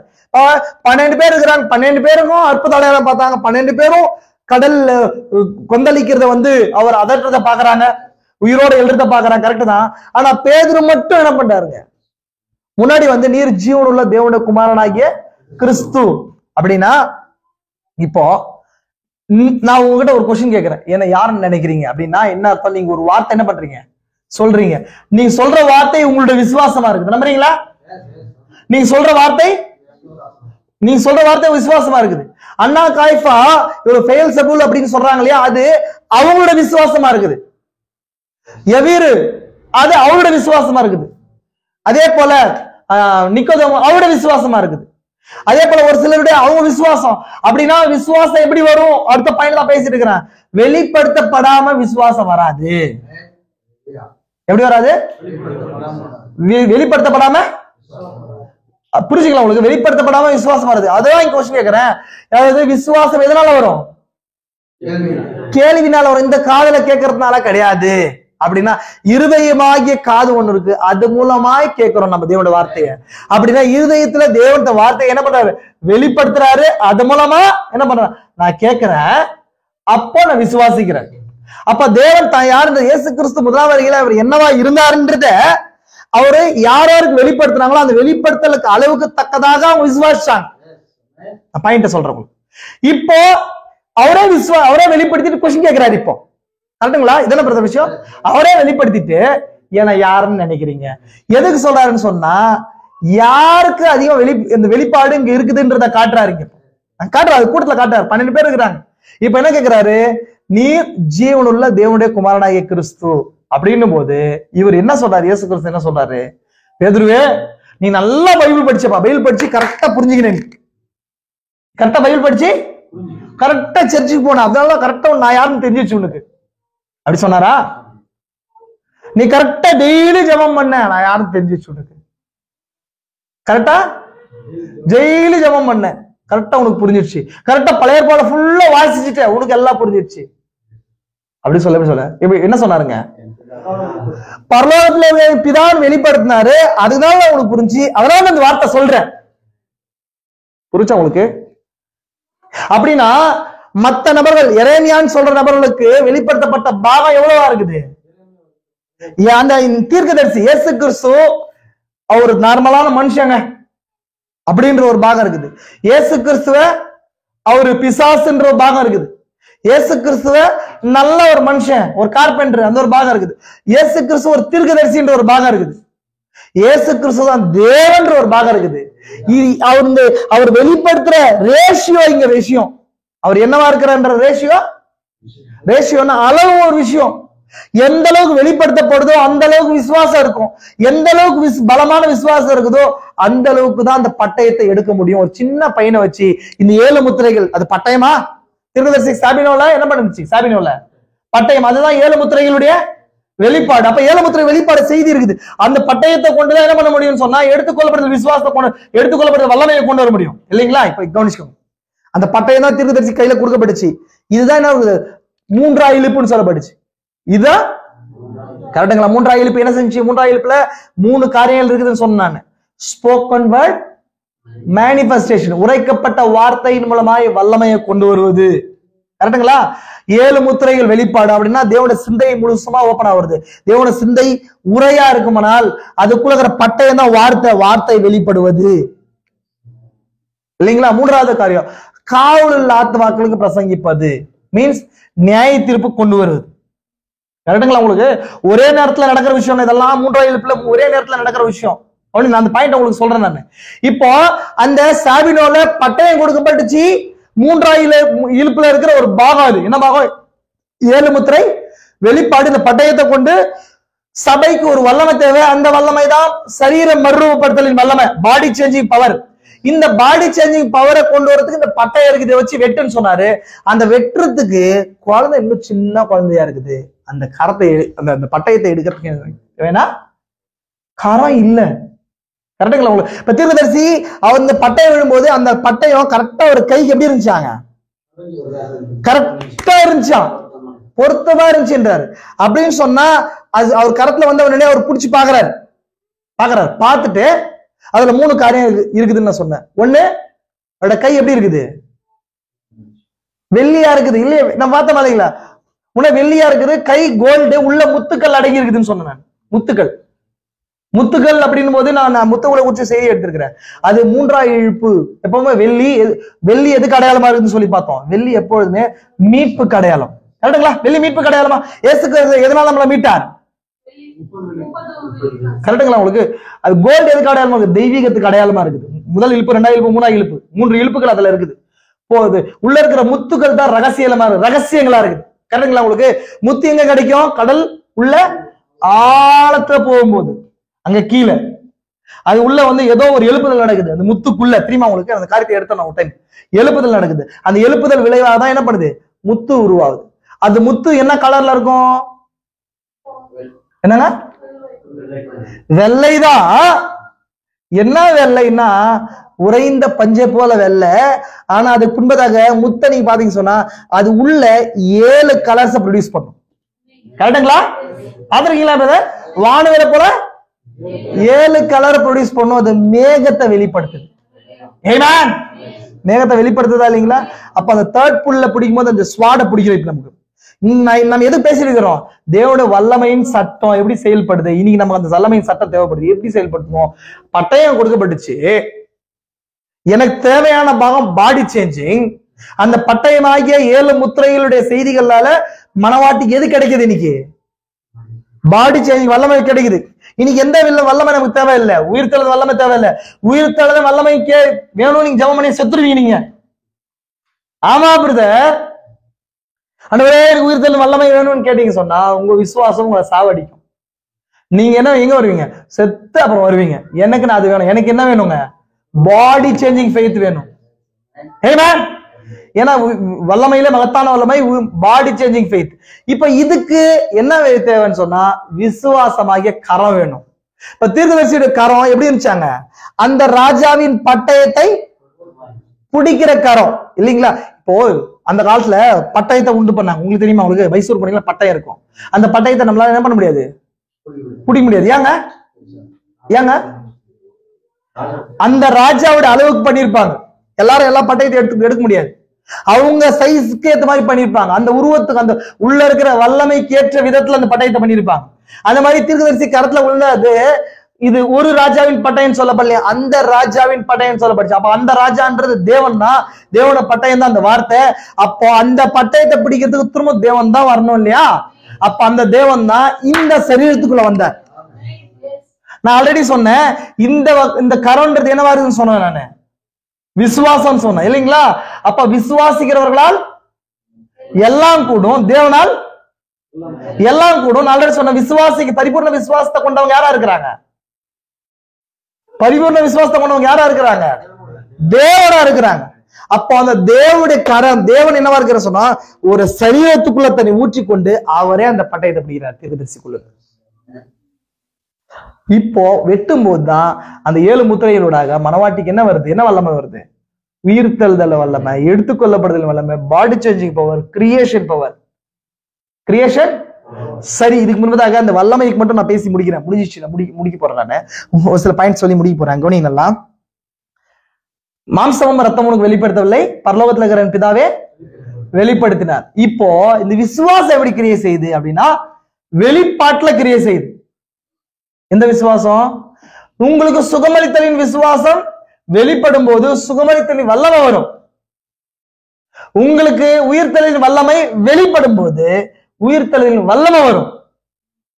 புரியுதுங்களா உங்களுக்கு. அப்போ இவர் யார் என்ற வெளிப்பாடு பேதுருக்கு வெளிப்படுத்தப்பட்டுச்சு. இன்னொருத்தருக்கு அவர் தீர்க்கதரிசியா இருந்தார்ன்ற அவருக்குள்ள அநேக பாகங்கள் இருந்துச்சா. இயேசு கிறிஸ்து தீர்க்கதரிசியா இருந்தார், ராஜாவா இருந்தார், அவர் ஆசாரியா இருந்தார், அவர் மாம்சத்துல வெளிப்பட்ட தேவனா இருந்தார். இதெல்லாம் அவருக்குள்ள இருக்கிற குணாதிசயங்கள் இல்லைங்களா. அவர் இங்க முழுசுமா அவர் என்னவா இருந்தார்னா ஜீவனுள்ள தேவனுடைய குமாரனாகிய கிறிஸ்துன்றது அந்த முழுமையான வடிவம். அந்த பாகம் யாருக்கு வெளிப்படுத்தப்பட்டுச்சு, பேதுருக்கு வெளிப்படுச்சு. அந்த வெளிப்படுத்தப்பட்ட பாகத்தினால பேதுருவால என்ன பண்ண முடிச்சு, விசுவாசிக்க முடிஞ்சு. கண்டங்களா, இல்லைன்னா விசுவாசிக்க. இதனால்தான் விசுவாசத்தினால் பேசுகிறேன்றாரு. அதே போல நான் காதினால் கேள்விப்பட்டேன், இதெல்லாம் என்ன பண்றேன், நான் விசுவாசம் கேள்வினால் வரும். இப்போ இந்த ஏசாயா 53:1 வரலாம். விசுவாசம் இங்க எங்கள் மூலமாய் கேள்விப்பட்டதை விசுவாசித்தவன் யார், இந்த யாருன்றதுதான் இந்த கொஸ்டினா இருக்குது. யார் அது, விசுவாசிக்கிற கேள்விப்படுறதுனால விசுவாசம் வருது, அங்கே பதில் வந்துருச்சு. இப்போ யார் கேள்விப்படுவாங்க இல்லைங்களா. அப்ப விசுவாசத்தினாலே புயம் வெளிப்படுது. விசுவாசத்தினாலே எது வெளிப்படுது, புயம்னா என்ன, சக்தி, அவருடைய வல்லமை. இன்னைக்கு நமக்கு தேவையான சக்தி என்ன, மறுரூபப்படுத்துற வல்லமை. அந்த மறுரூபப்படுத்துற வல்லமை எதுல இருக்குது, 7 இடிகள் ஆகிய அந்த பட்டயத்துல இருக்குது. அந்த பட்டயத்தை எடுத்தா வெட்ட முடியும் நமக்கு இல்லைங்களா. இப்ப நம்ம பின்னாடி கொஸ்டின் பண்ணி போனா கர்த்தருடைய வல்லமை, விசுவாசம் கேள்விப்படுறது, அதாவது வெளிப்படுத்தப்படுறது. அந்த யாருக்கு வெளிப்படுத்துறார் தேவன், யாருக்குங்க அந்த வெளிப்படுத்தப்பட்ட ஜனங்க யாரு, அதான விஷயம். யாருக்கு வெளிப்படுத்துறாரோ அப்படின்னா யார் கேள்விப்படுறாங்களோ அவங்க விசுவாசம் உடையவரா இருக்கிறாங்க. யார் விசுவாசம் உடையவர்களா இருக்கிறாங்களோ அவங்களுக்கு அவர் புயம் வெளிப்படுது. ஆமே, அவரோட புயம் வெவ்வேறு வகையில இருக்குது. இன்னைக்கு யாருக்கு வெளிப்படுத்திருக்கிறாரு, யாருக்கு வெளிப்படுறாருன்னு சொன்னா தீர்க்கதரிசி சொல்றாரு, தேவன் எளிமையில மறைந்து அவ்விதமே தன்னை வெளிப்படுத்துதல் அப்படின்னு போது தீர்க்கதரிசி சொல்றாரு, தேவன் எளிமையான சிறு கூட்டத்துக்கு வெளிப்படுத்துறார். தேவன் எப்படி வெளிப்படுத்துறாரா, எளிமையான ஒரு சிறு கூட்டத்துக்கு. இதுக்கான ஆன்சர் அப்படிதான் வைக்கிறார் தீர்க்கதரிசி. தேவன் எளிமையிலே மறைந்து அவ்விதமே தன்னை, தீர்க்கதரிசி சொல்றாரு, தேவனை எளிமையாக்குறத எதுன்னு சொன்னா அவருடைய எளிமை, அவரை உன்னதமானவரை மாத்துறதே அவருடைய எளிமையா. தேவன் எதுல உயர்ந்தவர்? தேவன் வானத்தை போய் படைச்சார், அதுல உயர்ந்தவரா? ஒரு முறை எனக்கு ஒருத்தர் சொன்னார், என்ன சொன்னார்னா, இப்ப இல்ல, ஒரு 10 வருஷத்துக்கு முன்னாடி, 10 இல்ல, ஒரு 12-13 வருஷத்துக்கு முன்னாடி சொன்னார். நான் உட்காந்து பேசிட்டு இருக்கோம், பேசும்போது பிரதர் பிசாசால தேவனை ஏன் கண்டுபிடிக்க முடியல சொல்லுங்க பார்க்கலாம் அப்படின்னு கொஸ்டின் கேட்டாரு என்கிட்ட. என்ன பிரதர், பிசாசால ஏன் கண்டுபிடிக்க முடியல அப்படின்னு சொல்லும் போது நான் எதுக்கு பிரதர்ன்னு கேட்டேன். நான் ரொம்ப சிறிய பையனா வயதுனா இருந்தேன். ஏன் பிரதர் போது அவருக்கு தேவன் வெளிப்படுத்தின அந்த பாகத்தை சொன்னார். இன்னைக்கு நான் கேட்ட மாதிரி இருக்குது, என் மனசை விட்டு அந்த வார்த்தை போகவே இல்லை. ஏன் பிரதர், எப்படி பிரதர் அப்படின்னு போது, பிசாசு தேவனை என்ன பண்றாராம், எப்படி பாக்குறான்னா, அவர் எப்படி பார்த்தான் அப்படின்னா, அவரு வானத்தை பூமி சிருஷ்டித்தவர், பெரியவர், வல்லமை மிக்கவர் அப்படின்னு சொல்லி அதுல தேடிட்டே இருக்கும்போது அவர் அவனை விட சின்ன கீழே போயிட்டாரான். எளிமையில போனதுனால, எளிமையில தன்னை மறைச்சுக்கிறதுனால பிசாசால அவரை என்ன பண்ண முடியல, படிக்க முடியல. அதை சொன்னவர் இவர் தான், சொன்னவர் பவுல் பிரதர் தான். இன்னைக்கு சொன்ன மாதிரி அந்த வார்த்தை எனக்கு ஞாபகம் இருக்கு, பசுமார் தானி போல உட்காந்து பேசும்போது அந்த வார்த்தையை தேவன் வெளிப்படுத்தலாம். அந்த காரியத்தை பிசாசால தேவனை கண்டுபிடிக்க முடியாது. ஏன் கண்டுபிடிக்க முடியாதுன்னா, அவருடைய எளிமையே அவருடைய மகத்துவமானமாக்குது. ஏன் நம்ம தீர்க்கதரிசி சொல்ல தெரியுமா, தேவனை போல யாரும் எளிமையாக முடியாது என்றார். தேவனை போல யாரையும் ஏன் அப்படின்னு சொன்னா, தேவன் தன் மகத்துவத்திலிருந்து எளிமையா வர்றாராம். நம்ம இருக்கிறதே கீழே, இருக்கிறதே தர லோக்கல்ல இருக்கிறோம். நம்ம சும்மா சொல்றோமா எளிமையாக்குறோம்னு சொல்லிட்டு. ரியல் எளிமை எதுன்னு சொன்னா, அந்த உன்னதமான அந்த பாகத்திலிருந்து தன்னை தாழ்த்துறது தான் அந்த எளிமை என்ற. அப்போ தேவன் எப்படி வெளிப்படுத்துறான்னு சொன்னா, எதுக்கு வெளிப்படுத்துறான்னு சொன்னா, எதுக்கு அந்த காரியத்தை செய்யறா, ஏற்கனவே தாழ்த்தப்பட்ட ஒரு சிறு கூட்டம் அங்க இருக்குது. அவங்களுக்குள்ள தன்னை மறைத்துக் கொள்ளும் போது பிசாசால அவங்களை கண்டே பிடிக்க முடியாது. ஆமென். எப்படி வெளிப்படுறார்? யாருக்கு வெளிப்படுத்துறார்? யார் கேள்விப்பட்டாங்க? இல்ல, எங்கள் மூலமா கேள்விப்பட்டது விசுவாசித்தவன். யார் கேள்விப்பட்டது? விசுவாசித்தவருக்கு புயம் வெளிப்படுது. இப்ப யாரு கேள்விப்படுவாங்கன்னு சொன்னா, ஒரு சின்ன எளிமையான ஒரு கூட்டம் இருக்கும். அப்படின்னா நம்மள எந்த அளவுக்கு எளிமையா வச்சுக்கணுமோ அந்த அளவுக்கு எளிமையா வச்சுக்கும் போது வெளிப்படுத்தப்படும் போது விசுவாசம் வரும். விசுவாசம் வரும்போது இந்த மகத்தான தேவன மகிமையை பார்க்க முடியும். நம்ம எந்த அளவுக்கு நம்ம பிரமாணம் பண்ணிக்கிறோமோ அந்த அளவுக்கு தேவன் வெளிப்படுத்த மாட்டார். அப்படி வெளிப்படுத்தாம போகும்போது வல்லமை விசுவாசிக்க முடியாது. விசுவாசிக்காம இருக்கும்போது வல்லமை வெளிப்படாது, பாடி ஜட்ஜிங் இருக்காது. கடைசியான பாயிண்ட் இதுதான். தேவன் தீர்க்கதரிசி 7 முத்திரை செய்தி கொடுக்கும் போது டைரக்டா 1ஆம் முத்திரை தரல. ஃபர்ஸ்ட் தேவன் எளிமையிலே தன்னை மறைத்து கொண்டு அவ்விதமே தன்னை அப்படின்னு சொன்னா, அன்வெயிலிங் அப்படின்னு என்ன அர்த்தம்ன்ற தீர்க்கதரிசி? அன்வெயிலிங் அப்படின்னா, ஒரு சிற்பாசாரி ஒரு சிலையை செஞ்சுட்டு வெளிப்படுத்தும் விசேஷம் இருக்கு இல்லைங்களா? வெளிப்படுத்தும் விசேஷம் அப்போகலிப்ஸ் சொல்லப்படுது. அப்போகலிப்ஸ் சொன்னா திரை நீக்கப்படுதல் அப்படின்றது அர்த்தமா. திரை நீக்கப்படுதல் சொன்னா, ஒரு சிலை செஞ்சுட்டு அது ஒரு குறிப்பிட்ட காலம் வரும்போது அந்த திரையை நீக்கிறது தான் அந்த அப்போகலிப்ஸ்ன்றது அர்த்தம். அப்படின்னு சொன்னா, அந்த திரை பின்பதாக ஒரு மாஸ்டர் பீஸ், ஒரு சிறந்த வேலைப்பாடு இருக்குது. அது மாதிரி தேவன் இந்த நாட்கள்ல 7 சபை காலமாக என்ன பண்றாரு சொன்னா, தன்னை ஒரு எளிமையான வடிவில், ஒரு சபை வடிவில் தன்னை ரெடி பண்ணி வச்சிருக்கிறார். அதனால தேவன் தன்னை எளிமையிலே மறைத்துக் கொள்றார். அந்த எளிமை அப்படின்ற அந்த பாருங்களே ஒரு சிறு கூட்டம், அது ஒரு சின்ன கூட்டம், எளிமையான சின்ன கூட்டம். அது வலது கைக்கும் இடது கைக்கும் வித்தியாசம் தெரியாத ஒரு சிறு கூட்டம். அந்த சிறு கூட்டத்துக்குள்ள தன்னை தேவன் என்ன பண்றாரு, இப்போ மறைச்சு வச்சுக்கின்னு அவங்களுக்கு தன்னை வெளிப்படுத்தும் போது பிசாசால அதை என்ன பண்ண முடியல. மீன் பிடிக்கிற மனுஷங்க எல்லாம் இருக்கிறாங்க. அந்த முதல் பாகமே முத்திரையினுடைய முதல் பாகமா இருக்குது. எதுங்க? 16ஆம் அதிகாரத்துல மத்தேயுக்கு வெளிப்படுத்தப்பட்ட பாகம். மத்தேயுல பேதுருக்கு வெளிப்படுத்தப்பட்ட பாகம் என்னங்க? பேதுருவே மாம்சமும் இதை வெளிப்படுத்தவில்லை, பரலோகத்துல இருக்கிற பிதாவே. அப்ப தீர்க்கதரிசி சொல்றாரு, தீர்க்கதரிசி மாம்சமும் ரத்தமும் அப்படின்றது இயேசு கிறிஸ்து தோற்றம் பாருங்க. இயேசு கிறிஸ்து அவர் யூத பிளட் லைன்ல பிறந்தார் அப்படின்றதுனாலயோ, அவர் செஞ்ச கிரியைனால இல்லையா. இன்னொரு காரியத்தை சொல்றேன், இது எனக்கு ரொம்ப விசித்திரமான காரியம் வந்துருச்சு. இவ்வளவு அற்புத அடையாளம் பண்ணாரு, அதனால கூட கிடையாதான். இந்த பாயிண்ட் புரியுதா உங்களுக்கு? பாருங்க, இந்த பாயிண்ட் புரியுதா பாருங்க. மாம்சமும் ரத்தமும் வெளிப்படுத்தவில்லை என்னும் போது, மாம்சம் போது இயேசு கிறிஸ்து செஞ்சார் இல்லையா அந்த கிரியைகள். இது ரத்தம் போது அவர் யூதனா பிறந்து வந்தாரு இருந்தார். இது இயேசு கிறிஸ்துவ சார்ந்தது. இந்த மாம்சமும் ரத்தம் என் தோற்றம் இதெல்லாம் இருந்துச்சு இல்லையா, நான் ஒரு சில விஷயம் இதெல்லாம் வெளிப்படல. இது எல்லாத்தையும் தாண்டி ஏதோ வேற ஒரு வெளிப்பாடு பேதுருக்கு தேவன் வெளிப்படுத்தினாராம். அப்படின்னு சொன்னா தீர்க்கதரிசி சொல்றது போல அவரை எது மகத்துவம் உள்ளவனா மாத்துதுன்னு சொன்னா அவருடைய எளிமையே அவருடைய மகத்துவம் உள்ளவனா மாத்துது.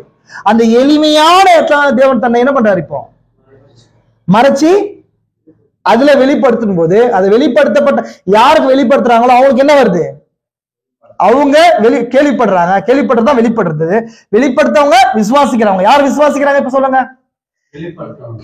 கர்த்தாவே எங்கள் மூலமாய் கேள்விப்பட்டதை விசுவாசித்தவன் யார்? அப்ப அதுக்கு பதில் என்ன சொன்னா, ஆண்டவரே எளிமையான ஜனங்களுக்கு அவங்கதான் கேள்விப்படுவாங்க, அந்த கேள்விப்படுறவங்க தான் விசுவாசிப்பாங்க, அந்த எளிமையான ஜனங்கள் தான் அந்த வல்லமையை கொண்டு வருவாங்க. எது வேணுங்க? நீங்க தேவனுடைய வல்லமையை மகிமையை பார்க்கணும்னா எந்த அளவுக்கு நம்மள எளிமையா இருக்கிறோமோ. சகோதர சகோதரியே, நான் சொல்றது எளிமை உடனே கிழிஞ்ச சட்டு போடுறத குறித்து சொல்ல, பழைய செருப்பை போடுறத குறித்து சொல்ல. புரியுதா உங்களுக்கு? நிறைய பேர் அப்பதான் நினைச்சவங்க, பழைய சட்டு போட்டுக்கின்னு பழைய கிழிஞ்ச சட்டு போட்டுன்னு சேவ் பண்ணாம முடியெல்லாம் விட்டுக்கின்னு நடந்து வந்துன்னு அவாய்ட். அப்படி கிடையாது. அந்த எளிமைன்றது வசனம் சொல்லுது, ஆவியில் எளிமை உள்ளவர்கள் பாக்கியவான்கள். அவங்க தேவனை பார்ப்பாங்க, ஏன்னா அவருக்கு அவங்களை வெளிப்படுத்துவார். சொல்றது புரிஞ்சா உங்களுக்கு?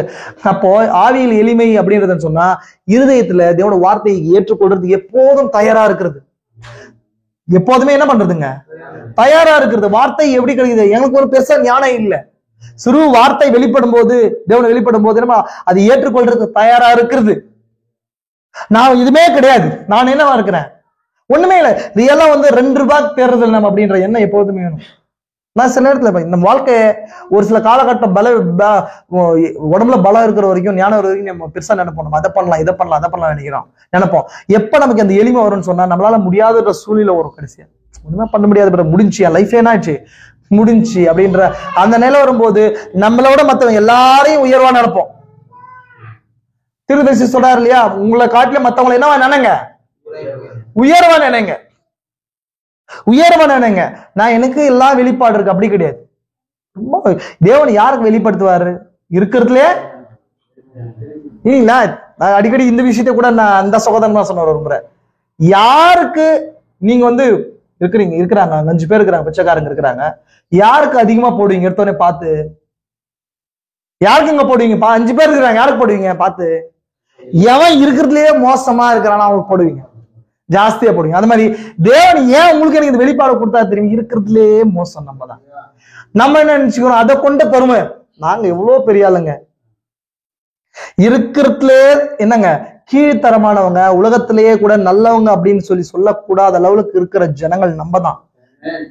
ஏன்னா தேவன் அந்த ஒண்ணும் இல்லை அப்படின்றவங்களுக்குள்ள தேவன் என்ன பண்றாரு? பிசாசுக்கு கண்களுக்கு மறைவா நம்மள உள்ள அது நமக்குள்ள மறைச்சு வச்சுக்கிறார். அப்படி மறைச்சு வச்சு மறைக்க வரும்போது அவங்க விசுவாசிப்பாங்க. அந்த சின்ன பாகத்தை அவங்களுக்கு எந்த லாஜிக்கும் மூளையில தெரியாது, இருதயத்துல விசுவாசிப்பாங்க. நிறைய நோட்ஸ் நான் வாசிக்கல, இல்ல பாயிண்ட்ஸ் சொல்றேன் உங்களுக்கு. விசுவாசிப்பாங்க. அந்த விசுவாசம் எதை கொண்டு வரும்? அந்த பலமான விசுவாசம் அவங்களுக்கு இருக்கும். என்ன விசுவாசம் இருக்கும்? பலமான விசுவாசம், கிறிஸ்துவின் விசுவாசமே அவங்களுக்குள்ள இருக்கும். அதை கொண்டு இந்த முத்திரையின் செய்தியை தொடும்போது அவங்களுக்கு என்ன வெளிப்படும்? பாடி சேஞ்சிங் ஃபெய்த் வெளிப்படும்.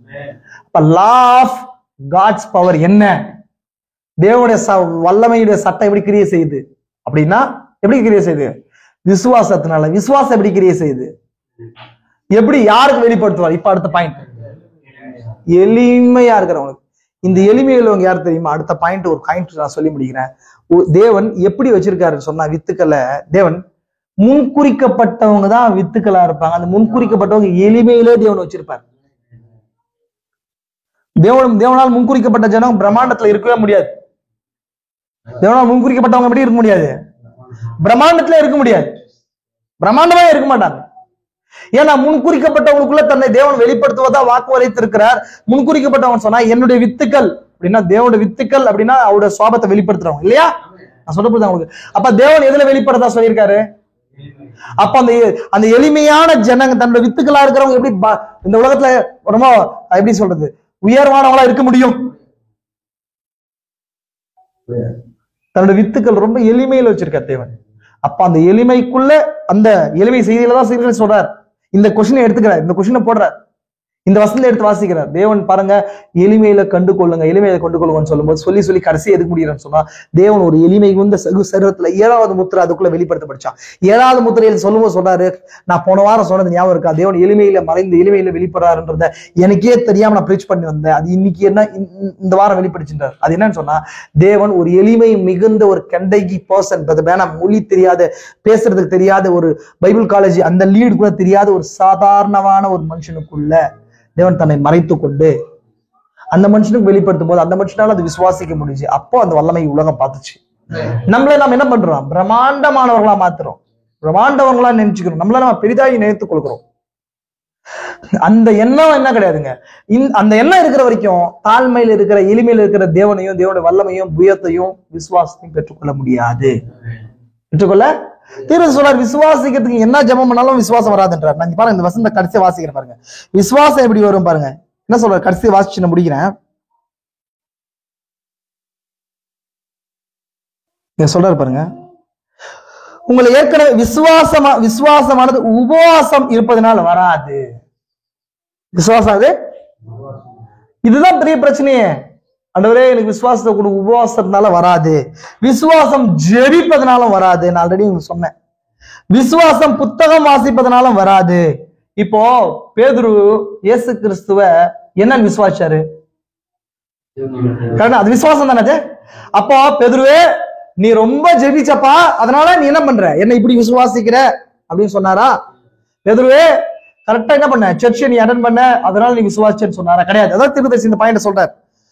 உபவாசம் இருப்பதும் ஜெபிப்பதும் புத்தகம் வாசிப்பதும் இவையெல்லாம் நல்லதுதான். ஆனால் மனித இருதயத்தில் எந்த ஒரு சந்தேகத்துக்கும் இடம் இல்லாத அளவுக்கு நிலை வரப்பட்ட காரியத்தினால் தான் விசுவாசம் வருகிறது. அந்த நிலை வரப்பட்ட காரியம் வெளிப்பாடு. அந்த வெளிப்பாடுன்னு போது, வெளிப்பாடுன்னா என்ன அர்த்தம்னு சொன்னவங்களுக்கு,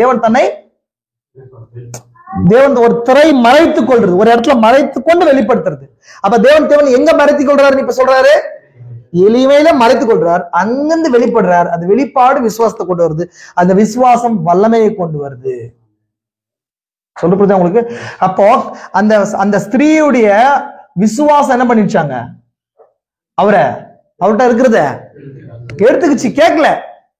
கேட்கல. ஏங்க அதுதான் மனவாட்டியுடைய பாகம். மனவாளம் என்னவா இருக்கிறாரோ அதெல்லாம் மனவாட்டி. அப்ப எல்லா காரியத்தையும் எடுத்துக்கொள்ள முடியும். இப்ப நம்ம எடுத்துக்கிற நேரம், நம்ம எடுத்துக்கிற எப்படி எடுத்துக்கணும்னா எளிமையில ஆவியில எளிமையோட தேவனோட வார்த்தையை சொல்லுதா அப்படியே விசுவாசிக்கிறதுனால, அந்த சுய ஞானத்தோட சுய இன்டர்பிரேஷன் கொடுக்கறதுனால வராது. நம்ம என்ன பண்றோம்? தேவனோட வார்த்தையை எடுத்து வச்சுக்கின்னு நம்ம விசுவாசிக்கிறதுக்கு ஒரு சில அறிவுபூர்வமான விஷயங்கள் ரெடி பண்றோம். பிரச்சனை தான் இங்க. என்ன ரெடி பண்றோம்? விசுவாசிக்கிறதுக்கு ஒரு அறிவுபூர்வமான ஒரு காரியத்தை ரெடி பண்றோம். ஓ அப்படியா, சரி ஓகே அப்படின்னு சொல்லி ஒரு அறிவுபூர்வமான காரியத்தை கொண்டு விசுவாசத்தை ரெடி பண்ணிக்கிறோம். நம்மளே ரெடி பண்றோம், ப்ரொடியூஸ் பண்றோம். விசுவாசத்தை கொண்டு வர்றது தேவன். வெளிப்பாடு வெளிப்படுத்தப்பட்ட பின்பதாக அந்த காரியம் முடிஞ்சிடுது. ஒரு வெளிப்பாடு தேவன் மார்க் 16 விசுவாசிகளால் நடக்கும் அடையாளங்கள் ஆவன அப்படின்னா அந்த காரியம் முடிஞ்சிருச்சு. நம்ம என்ன சொல்றோம்? ஒருவேளை தேவனுக்கு இப்ப சித்தம் இல்லை போல இருக்குது நம்ம அப்படின்றத என்ன பண்றோம்? நம்ம விசுவாசத்துக்கு, நம்மளுடைய அவிசுவாசத்துக்கு ஒரு காரணங்களை தேடுறோம். நம்ம அவிசுவாசத்துக்கு என்ன பண்றோம்? காரணங்களை தேடுறோம். ஒரு சில காரணங்கள் புரியுதுங்களா உங்களுக்கு? அப்ப அது வரைக்கும் நம்மளோட விசுவாசமே மிக்ஸ்டு ஃபெய்த்தா இருக்குது. என்ன ஃபெய்த்தா இருக்குது? மிக்ஸ்டு, கலப்பட விசுவாசமா இருக்குது. அதனாலதான் இந்த வசந்த கடுகளவு விசுவாசம் இருந்தால் வசந்த வச்சேன் நான். கடுகளவு விசுவாசம் என்ன அர்த்தம்? கடுகு கலப்படம் இல்லாதது. கடுகு என்ன பண்ண முடியாது? ஹைபிரிட் பண்ண முடியாதான்? கடுகு ஹைபிரிட் பண்ண முடியாது. கடுகை குறிச்சு சொல்றாங்க. அது இந்த சுட்டெரித்தாலும், அது நம்ம சுட்டு எடுத்து நிலத்துல போட்டாலும் இதாகும், சூடு பண்ணி எடுத்து நிலத்துல போட்டாலும் விளையுமா? ஜீவன் பாகம் போகாதான் உங்களுக்கு. அப்போ கடுகு விசுவாசம்ன்றது, கடுகுன்றது நாங்க அது சுட்டெரித்தாலும் விசுவாசம் சொல்றது இல்லைங்க. உங்களுக்கு விசுவாசம் அது சுட்டடிக்கப்படுகிற பொன்னை காட்டிலும், அந்த பொண்ணு உலகத்துல இருக்க எல்லாத்த காட்டிலும் விசுவாசம் பெருசு அப்படின்னு சொன்னா, கலப்படம் இல்லாத அப்படின்னா உங்களுக்கு வெளிப்படுத்தப்பட்டது என்னவோ அது அப்படியே என்ன பண்ணுங்க, அப்படியே இருக்கணும். அவ்வளவுதான். நம்ம என்ன பண்றோம், அது வெளிப்படுத்தப்பட்ட காரியத்துக்கு மேல ஒரு காரியத்தை சேர்த்து விசுவாசிக்க ஆரம்பிக்கிறோம். அது விசுவாசமே கிடையாது, இன்னும் அந்த பரிபூர்ண வெளிப்பாடும் இல்லை. அப்போ நம்ம என்ன நினைக்கிறோம்னு சொன்னா, நம்மள தாழ்மையில எளிமையை வச்சுக்கிறதுக்கு தயாரா இல்லாத வரைக்கும் சரியான வெளிப்பாடு வராது. சரியான வெளிப்பாடு வராத வரைக்கும் நம்மள விசுவாசிக்க முடியாது. விசுவாசம் வராது. விசுவாசம் வராத வரைக்கும் வல்லமை கிரியை செய்யாது. இதுதான் லா. நம்மள எந்த அளவுக்கு ஆவியில எளிமைன்றது என்னங்க, ஒரு விஷயத்துக்கும் நம்ம ஒரு பிளான் வச்சுக்கிறது மைண்ட்ல. தேவோட வார்த்தை என்ன சொல்லப்பட்டிருக்கோ அதுக்கு நம்ம திறந்து கொடுக்கணும். நான் சொல்ல ஆல்ரெடி, ட்ரெஸ்ல தாழ்மை கிடையாது. நீங்க மேல காலர்ல பட்டன் காலர்ல போட்டுனேன் ஒயிட் அண்ட் ஒயிட் போட்டுன்னு வர்றதுக்கு அது தாழ்மை கிடையாது. தாழ்மைன்றது ஆவியில எளிமை உள்ளவர்கள் பாக்கியவான்கள்.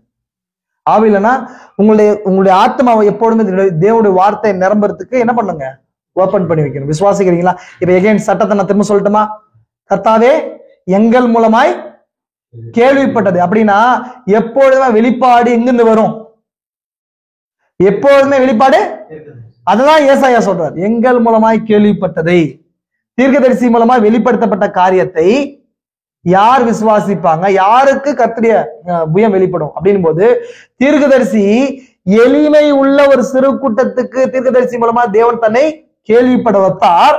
அந்த கூட்டம் என்ன பண்ணுங்க, விசுவாசிக்கும். அந்த கூட்டத்துக்கு தேவனுடைய வலதுகரமாகிய கிறிஸ்து வெளிப்படுவார். ஆமென். அப்ப அதான் என்னங்க, சிறு அளவு கடுகளவு விசுவாசம், சின்ன விசுவாசம், ஸ்மால் ஃபெய்த். அந்த விசுவாசத்துக்கு எந்த தடையும் இல்ல. விசுவாசிக்கிறீங்களா? நம்ம ஜெபிக்கலாமா? எல்லாம் கண்களை மூடலாம். டைம் ஆச்சு, நம்ம கண்களை மூடலாம். முழங்கால் படிட்டு எல்லாம் கண்களை மூடலாம். கிருபை நிறைந்த எங்கள் பரலோக பிதாவே, இந்த ஆசீர்வதிக்கப்பட்ட கர்த்தாவே, எங்கள் மூலமாய் கேள்விப்பட்டதை விசுவாசித்தவன் யார்? கர்த்தருடைய புயம் யாருக்கு வெளிப்பட்டது? அது சரியா இந்த நாளின் பாகமா இருக்கிறது ராஜா. நீர் உம்மை எளிமையிலே மறைத்துக் கொள்கிறீர். உம்முடைய அந்த விதியானது ராஜா, அது ஒரு விசுவாசமா இருக்கிறது. அந்த விசுவாசம் சரியான வடிக்கு, அது விசுவாசமாகிய கரம் சரியான ஒரு வெளிப்படுத்தப்பட்ட அந்த பட்டயத்தை தொடுமானால் அது வல்லமை வெளிப்படுத்தும் என்று பார்க்கிறோம் ராஜா. இந்த நாளில கூட கர்த்தாவே, இந்த தேர்ட் புல் மூலமாய் அந்த 7 முத்திரைகள் ஊடாய் வெளிப்படுத்தப்பட்ட அந்த ரகசியத்திலே எங்களை பாடி சேஞ்சிங் இருக்கிறது. அதற்காக கூட நன்றி ராஜா. வந்த பிள்ளைகளை நோக்கி பார்த்தீர், நீர் உம்முடைய வல்லமை எங்களுக்கு வெளிப்படுத்த தயவுகளுக்காக கூட நன்றி ராஜா. அப்ப அதனால எங்களோடு கூட பேசினீர். கர்த்தருடைய புயமானது இந்த நாள்ல 7 முத்திரையின் ஊடாய் வெளிப்பட்டிருக்கிறது. அது எங்களை எடுத்துக்கொள்ளப்படுதலுக்கு விசுவாசத்துக்கு நேராக எங்களை நடத்துகிறதா இருக்குது ராஜா. அதற்காக கூட நன்றி ராஜா. இன்று நாட்கள ஒன்றுல நாங்கள் எடுத்துக்கொள்ளப்படுதல்ல போகிறோம். நீர் எங்களை, மணவாளனாகிய நீர் எங்களை ஒரு திருடனை போல எடுத்துக்கொண்டு போய் விடுவீர் என்று விசுவாசிக்கிறோம். அதாவது உலகத்துல இருக்கிற விலை உயர்ந்த பாகமாய் மனவாட்டியாய் எங்களை வைத்திருக்கிறீர். ஏனென்றால் எங்களுக்குள்ள தெய்வீகம் பூட்டப்பட்டிருக்கிறது ராஜா. நீர் அந்த பாகத்தை மணவாளனுக்காய் ஆயத்தப்பட்டிருக்கிற அந்த மனவாட்டிக்காகவே நீர் வந்திருக்கிறீர். நாங்கள் அதை விசுவாசிக்கிறோம். இங்க இந்த செய்தியை கேட்கிற ஒவ்வொரு பிள்ளைகளை கண்ணோக்கி பாருங்க, ஆன்லைன்ல கேட்கிற பிள்ளைகளை கண்ணோக்கி பாருங்க. எங்களுக்குள்ளாய் கர்த்தாவே அந்த எளிமையின் விசுவாசம் இருக்கணும். எளிமையோடு கூட உண்மை வெளிப்படுத்தப்பட்ட பாகத்தை நாங்கள் விசுவாசிக்கும் போது அதை நீர் எடுத்து பயன்படுத்த வல்லவராக இருக்கிறீர். இந்த நாள்ல இங்க வந்திருக்கிற பிள்ளைகளை கண்ணோக்கி பாருங்க ராஜா. அவள் தேவைகளை சந்திங்க ராஜா. அவளுக்கு தேவையான வல்லமைக்கு சரியான விசுவாசமானது இருக்கட்டும். அந்த விசுவாசம் உங்களுக்குள்ள இந்த செய்திக்குள்ள வெளிப்படுத்தப்பட்டோம். அந்த வெளிப்பாட்டை ஏற்றுக்கொள்ள இந்த எளிமையின் பாகம் அவங்களுக்குள்ள இருக்கட்டும். அப்ப இந்த செய்தி ஆன்லைன்ல கேட்கிற பிள்ளைகளும் இங்க வந்திருக்கிற குடும்பமா வந்திருக்கிற பிள்ளைகளை கண்ணோக்கி பாருங்க. பேரா குடும்பமா ஆசிர்வதிங்க. வாலிப பிள்ளைகளுக்கு கர்த்தாவே, இந்த வாலிப பிள்ளைகளுக்கு ஏற்ற விசுவாசத்தை கூட்டி கொடுங்க. வாலிபன் தன்னுடைய வாழ்க்கையை எதனால் சுத்தம் பண்ணுவான்? அவருடைய வார்த்தையை காத்து கொள்வதனாலே என்று சொல்லப்பட்டிருக்கிறது. அவரோட காத்துக்கொள்ள கிருபையை தாருங்க. அப்பா, அந்த குடும்ப தலைவர்களை ஆசிர்வதிங்க. அவருடைய குடும்பத்தை நடத்துவதற்கு ஏதுவான வெளிப்பாட்டை கூட்டி கொடுங்க. அப்பா, மனைவிமார்களை ஆசிர்வதிங்க. அவர்கள் பிள்ளைகளை வளர்க்கிறதுக்கும் அப்பா கணவனுக்கு கீழ்ப்படியத்தக்கதான கிருபையை தாருங்க. இங்க தெய்வீக குடும்பத்தை கொண்டு வருங்க ராஜா. அப்பா, அந்த கத்தா இந்த வாரத்துல நடக்க போற கத்தாவே ஆராதனைக்காக நன்றி ராஜா. அப்பா, அந்த ராபோஜன பந்தி எவ்விதமாய் நடக்க வேண்டும் என்பதை அந்த பிளானை நீர் எங்களுக்கு எக்ஸிக்யூட் பண்ணுங்க ராஜா. பெரிய கடன் செய்ய இந்த செய்தியை கேட்கிற ஒவ்வொரு நபரும் ஆசிர்வதிங்க. ஆரம்பம் முதல் முடிவிற்கும் பிரசனம் எங்களோடு கூட இருந்த தயவுகளுக்கு நன்றி. ஆசீர்வதித்தீர், பலப்படுத்தினீர். இயேசு கிறிஸ்துவின் பரிசுத்த நாமத்திலே ஆமென்.